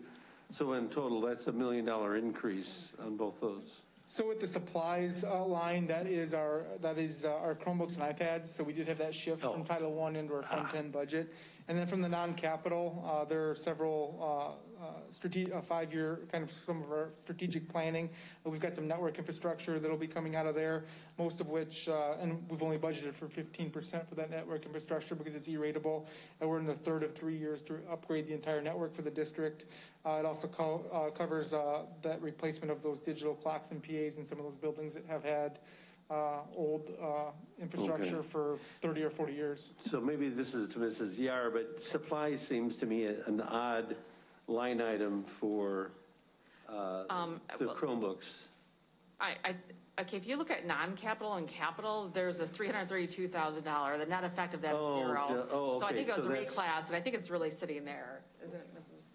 Say there, the computers should be sitting in non-capital. I think because they're under $500 They are in supplies. Okay. It's just kind of odd for me personally, just to see that under supplies. So we can take that offline. But okay, that was it. Just curious how old those Chronos timekeepers are that we have to replace. I wasn't here when those clocks got put in. Michelle, do you know by chance? I wasn't here either, but I think they were just coming online when I came, so like maybe a year. So I'd say 5 years, because I've been here 4 years total. Yeah, I thought that we were like 4.5. So they're only 5 years old, but they're not being supported anymore? Yeah. So we made a major change as well. We were hosting Chronos in-house for several years, and we've actually went and are now hosting that in the cloud, so that changes a little bit of how they communicate with the clocks as well. And that was a much needed change just because of the overhead we had supporting an application that was aging. One quick comment is we had a lot of issues with Kronos. I mean, I remember. That was the HR part of it? Well, there was the HR, but I think we had some general problems with Kronos. Java related, and I know that. Well, that was. But all I'm saying is, years, so yes. to answer Mr. Rollins, we have had some issues, and so I'm not actually surprised and they actually had some corporate issues. So I think, I'm not surprised that there was this change in cloud is more reliable, and easier to access at the various buildings, right? So. Yes. Yeah, it's working well right now. Anybody else have any questions for Mr. Bartel? Good job. Okay, thank you very much. Last preview of consent items. This is fast. There are no consent items for the April 13th or April 27th board agendas. This completes the report for the Planning and Development Committee, and I guess I went over 2 minutes. Okay. Very good. So I'm up next then with governance, and this will be quick. The first, the main item is the IGA agreement between Rockford Public Schools and the Rockford Park District. Mr. Phillips is going to do a presentation on this, but basically we've been waiting for this agreement regarding the Guilford Tennis Center. There's been a lot of community interest in this. This is a 5-year agreement to cover operational costs, including electricity and cleaning and security. So I'll let you do your thing. Yeah, you've pretty much covered everything, Mr. Scrivano, but basically this IGA, the proposed IGA will allow our community members to use our tennis courts at Guilford High School from April through October during non-school hours and when the school districts are not using the courts. We have assigned some costs for this use, which include electrical costs for lighting the courts, custodial services, some trash pickup, and some general maintenance. Our custodial services contractor, a part of their job is a daily pickup of the grounds. So that is something they already do, but the Park District could assume some of that cost around the tennis court area. Typically, we do not see a lot of garbage during the week. Really, it's during our events when we're hosting large tennis events during the school year. Just to address a few questions that came up, the Park District has expressed interest in writing one check at the beginning of the season. Obviously, if this IGA was approved, we would prorate the days not used in April for this month. There's a question about lighting. Our external lights are on a timer. We also give our public, or we had given our public, the opportunity at the tennis center building to actually hit a button and allow the lights to come on. They stayed on for a certain amount of time and then automatically went off. If you're still playing, you went over and hit the lights. If the IGA was approved, we would automatically set these timers to go off at 10 p.m. and they would not be able to be turned back on until the next day. Another question was locking the tennis courts. Past operational practice, we weren't locking the tennis courts. This is something that our custodial services contractor, our third shift at Guilford, could do going forward, lock the courts at 10 p.m. And then unlock again in the morning. And I think one of the other questions was picking up the courts, and I think I covered that. So I'm happy to take any other questions. And this is Jude. Go ahead, Mrs. McCullough. Okay. Thanks for answering a bunch of those questions. Those were from me. I have a real concern about the Park District and working with them on a tennis court contract, not based on past practice. We all saw what happened with the contract we entered into for 2015. They didn't hold up their end of the bargain. They're probably going to say that we didn't hold up ours. I was the one who asked and I already asked Ms. Colby this as well, because when there was conversation was begun about this contract, this IGA going forward, not contract, I'm sorry, supposedly there was some comments that we still owe them money, yet we're the ones who had to demolish the courts that they were supposed to take care of. Basically, I just don't think that they were good partners with regard to the tennis courts, and they figured we'd do things. So if we're going to enter into this contract, I understand the community wanting to have opportunity. I would like, before we vote on this next week, a report from the Park District as to what other courts they have throughout the community, the number, and if they're viable. If you go on their website, they actually list our Auburn courts, which are locked and aren't part of their courts. So we can't just take it off the website. So Mr. Phillips, if you could get that. Secondly, I asked, because we had a difficult time with the fiscal component, if we could get our payment for the use of these, which I think is a pretty low amount, actually. There's nothing in there for, anywhere in fair. I understand a lot of that is weather related, but if we get that money up front ahead of time, it just takes away the issue of whether or not they think we still owe them money. But I think it should be part of the contract and not just a handshake. Yeah, this is what we're going to do. And Mrs. Holdy said that could happen. I also had a concern, so say the lights aren't working, or say, a net is down. And so a community member calls the Park District, and then the Park District calls us. And what kind of time frame do we have to fix that? So I asked if there could be something put in there, just saying that we need to be afforded a reasonable time for repair. The final thing is they say that they will patrol the courts a minimum of 2 times a week. And I just wondered why they can't just drive by more than 2 times a week. I mean, I guess they're thinking weekends because students are there, April, May, some of June, and then September and October. But it just seems like their presence, since we're opening them at their request and it was an agreement with them, their presence at different times of the day on different days would be helpful. And Mr. Phillips, I was also the one who asked about locking the courts, and that's because we are locking the courts at Auburn and other places. So if we're saying they're going to be open these hours, then that's when they should be open. And I'm not sure that I remember what time. Was it 8 in the morning till 10 at night, or could you just answer that question? So there, on the weekends, it could be 8 o'clock. During the school year, it would be during non-school hours. So there wasn't a specific time in the morning that they'd be open. Well,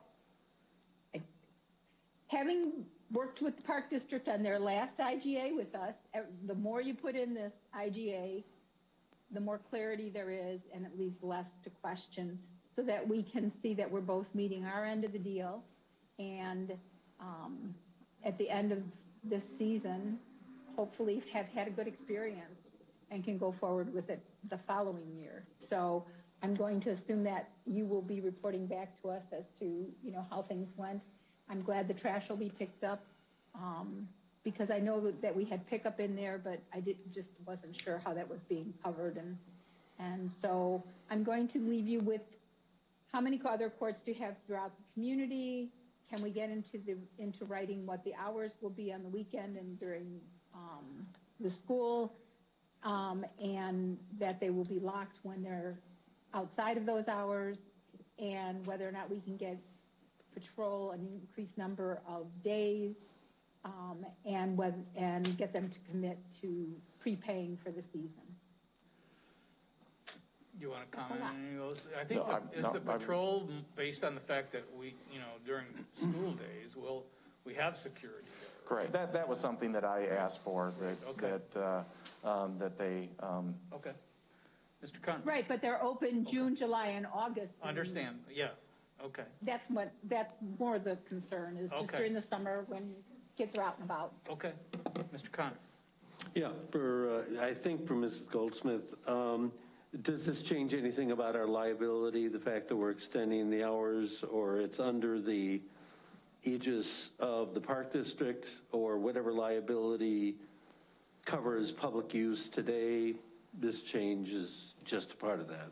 I think it does potentially increase our liability, but there are some insurance provisions in here and mutual indemnification, but the use by the public, specifically during the summer when the courts may not have otherwise been used, and in the evening hours, does potentially increase liability. Okay, so the long and the short of it on this one is that if we go into this agreement with the Park District, there is some potential liability with that? Yes. Okay, I just wanted clarification on that. I'm actually not against this, but I will say this. I resent the fact that there was an article in the newspaper on this that made us look like this was our job. So I'm going to say to the tennis community, if you want this, this is really a park district to provide services to the public. This is not our job. Our job is to provide services for our students. So I don't mind doing this. I like tennis. You know, we want to be a community player, but let's be straight about this. I mean, I will say, and I was here when we did the IGA with the Park District, and yes, it could have been tied down a little better, but what I'll say is, I think this is one where we have so many tie-ins with the Park District. My comment is, we really need to make the relationship with Park District work. So, I mean, we share properties with them at so many schools, so it makes no sense to me for us to set up any kind of adversarial relationship. I like clarity, I got no problem, but I think what we want to do is make it clear we're doing this because we want to be a good community partner, and the Park District is stepping up. Yeah. Okay, any other comments or questions? So this will come back for a second read for our April 13th. I just want to ask the question. I was asked by the Park District Board President to ask us if we would be okay with unlocking the gates now, pending the approval of the contract. I'm getting the feeling that maybe we're not okay with that. We just soon wait till the contract is approved? I'm open to hearing anybody's thoughts. Are you looking for a vote? And I don't think we'd have agreed. We're asking for changes to the contract, so since we haven't agreed. Yeah, that's kind of what, I agree with that, Jude. Yeah, we got to wait to see what the final wording is on these questions regarding whatever. So it's only a week, and there's going to be a lot of rain in between now and then. So, so this will come back to the board on April 13th, a week from today, for a vote. I just want to quickly go through the consent agenda items, and we do have a public speaker tonight. So on April 13th, like I said, the IGA for the Park District will come back for a vote. We will have Ms. Detman talk about 2021 graduation requirement changes regarding waiving some of the elective classes for passing due to COVID. Meeting minutes, contract purchase orders, workers' comp, settlement agreement, the FOIA log, and closed session will include administrative appointments, notice to remedy, and an HR report and student discipline. On the 27th, it'll be those same things: meeting minutes, contract purchase orders, workers' comp, FOIA, closed session for administrative appointments and HR. But in addition to that, we will have the organization of the board, which is an annual thing, where oath of office will be given to any new board members that we have, and we will also hold officer elections that night on April 27th for board president, board vice president, and secretary. So that's preview of what's coming. So we do have a public speaker tonight. I am going to read through, we are now at the petitions and communications portion of our meeting when we invite the public to make comments. The First Amendment of the United States Constitution guarantees the rights of citizens to petition their government, as well as provides for freedom of speech. Also, the Illinois School Code requires that there be a time at regular and special meetings for public comment. According to Board Policy 2.230, the public comments portion of the meeting is limited to a total of 30 minutes. The board will not respond to your comments at this time. If it's appropriate, you'll be contacted in a timely manner by staff in response to your questions. Since we only have one speaker, we don't have to worry about the rules, but the time limit is at 2 minutes. We'll have a clock on the wall to help you with your 2 minutes. It's not appropriate to address the 3 minutes. I'm sorry, 3 minutes. It's not appropriate to address individual board members or individual administrators or discuss matters that would otherwise be confidential in such open meetings. We thank you for your interest and your cooperation with your guidelines. Mr. Crandall is here. You get a gold star for sitting through a committee of the whole meeting, and I bet you learned more about the school district tonight than you did in your whole lifetime. It was very interesting, by the way. It was. It really was. I'm not kidding. And I don't envy you for the work you have to do. You have some very serious issues to address here. I don't think tennis is one of those, but I am here to address the tennis court issue. And I appreciate the opportunity to allow me to speak on behalf of the Rockford tennis community. In 1980, I graduated from the University of Illinois and headed to Rockford to accept an engineering position at Sunstrand. I loved the job, of course, but another reason why I selected Rockford was for its recreational facilities. I played tennis at Guilford High for the last 40 years now, and never once did I find a lock on those courts until now. I played tennis there and enjoyed it very much. This is especially an issue for the tennis community since most of the courts in Rockford are in a dilapidated condition, and it's very difficult for us to play on those courts. While I recognize that this may not be a problem for the Rockford School District, you can help and be part of the solution, I think at very low cost to you, and what I'm gathering is a lot of you are in favor of that. The Guilford High location is more than just a collection of tennis courts. It's a tennis center. It's where tennis players and the tennis community congregates. On any given summer day, you'll find kids out there learning to play the sport. You'll find college tennis players, high school tennis players practicing their sport. You'll find retirees like me trying to stay fit, playing there on a daily basis. And in the evenings, you'll find adults playing after a hard day at work, just trying to get some fresh air and de-stress from the day's events. The tennis community has worked over the past several months with the Rockford Park District to urge them to make things right. I know that they've sort of failed you guys on some of your previous IGAs. The relationship evidently has fallen apart to some extent, and we're all hoping within the tennis community and the sporting community in general that we can come to some sort of resolution here and solve this problem. I recognize that there is some concern by the school board members that public play may cause accelerated wear and tear on the courts, but it's been well documented that temperature cycling and winter weather conditions have really been the main cause of court deterioration. So given the terms of the IGA that I just heard, there seems that there will be very little cost and risk for you guys to support and help out. We have a large number of tax-paying folks within the Rockford tennis community who are very concerned about this. We are wondering where they're going to play if they're locked out of those courts on the only decent courts in the area. There was a question asked earlier about the other courts available in the Rockford community. Most of those have fallen into extreme disrepair. So thanks for listening, appreciate it. It sounds like there's a lot of support for this IGA. I'd be happy to answer any questions you have regarding how the tennis community views this.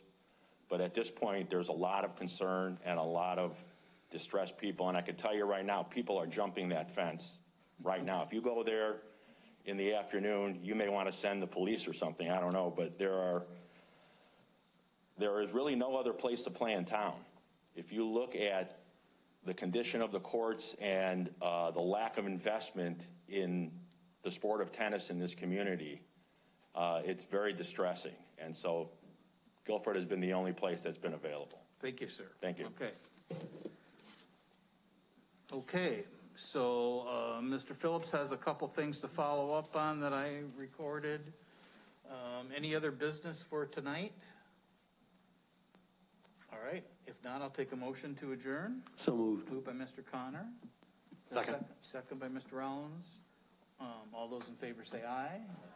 Opposed, same Aye. sign. We are adjourned at 8:52. Well, this is, the county site hasn't changed at all. And this is what the county has. This is what WRX has.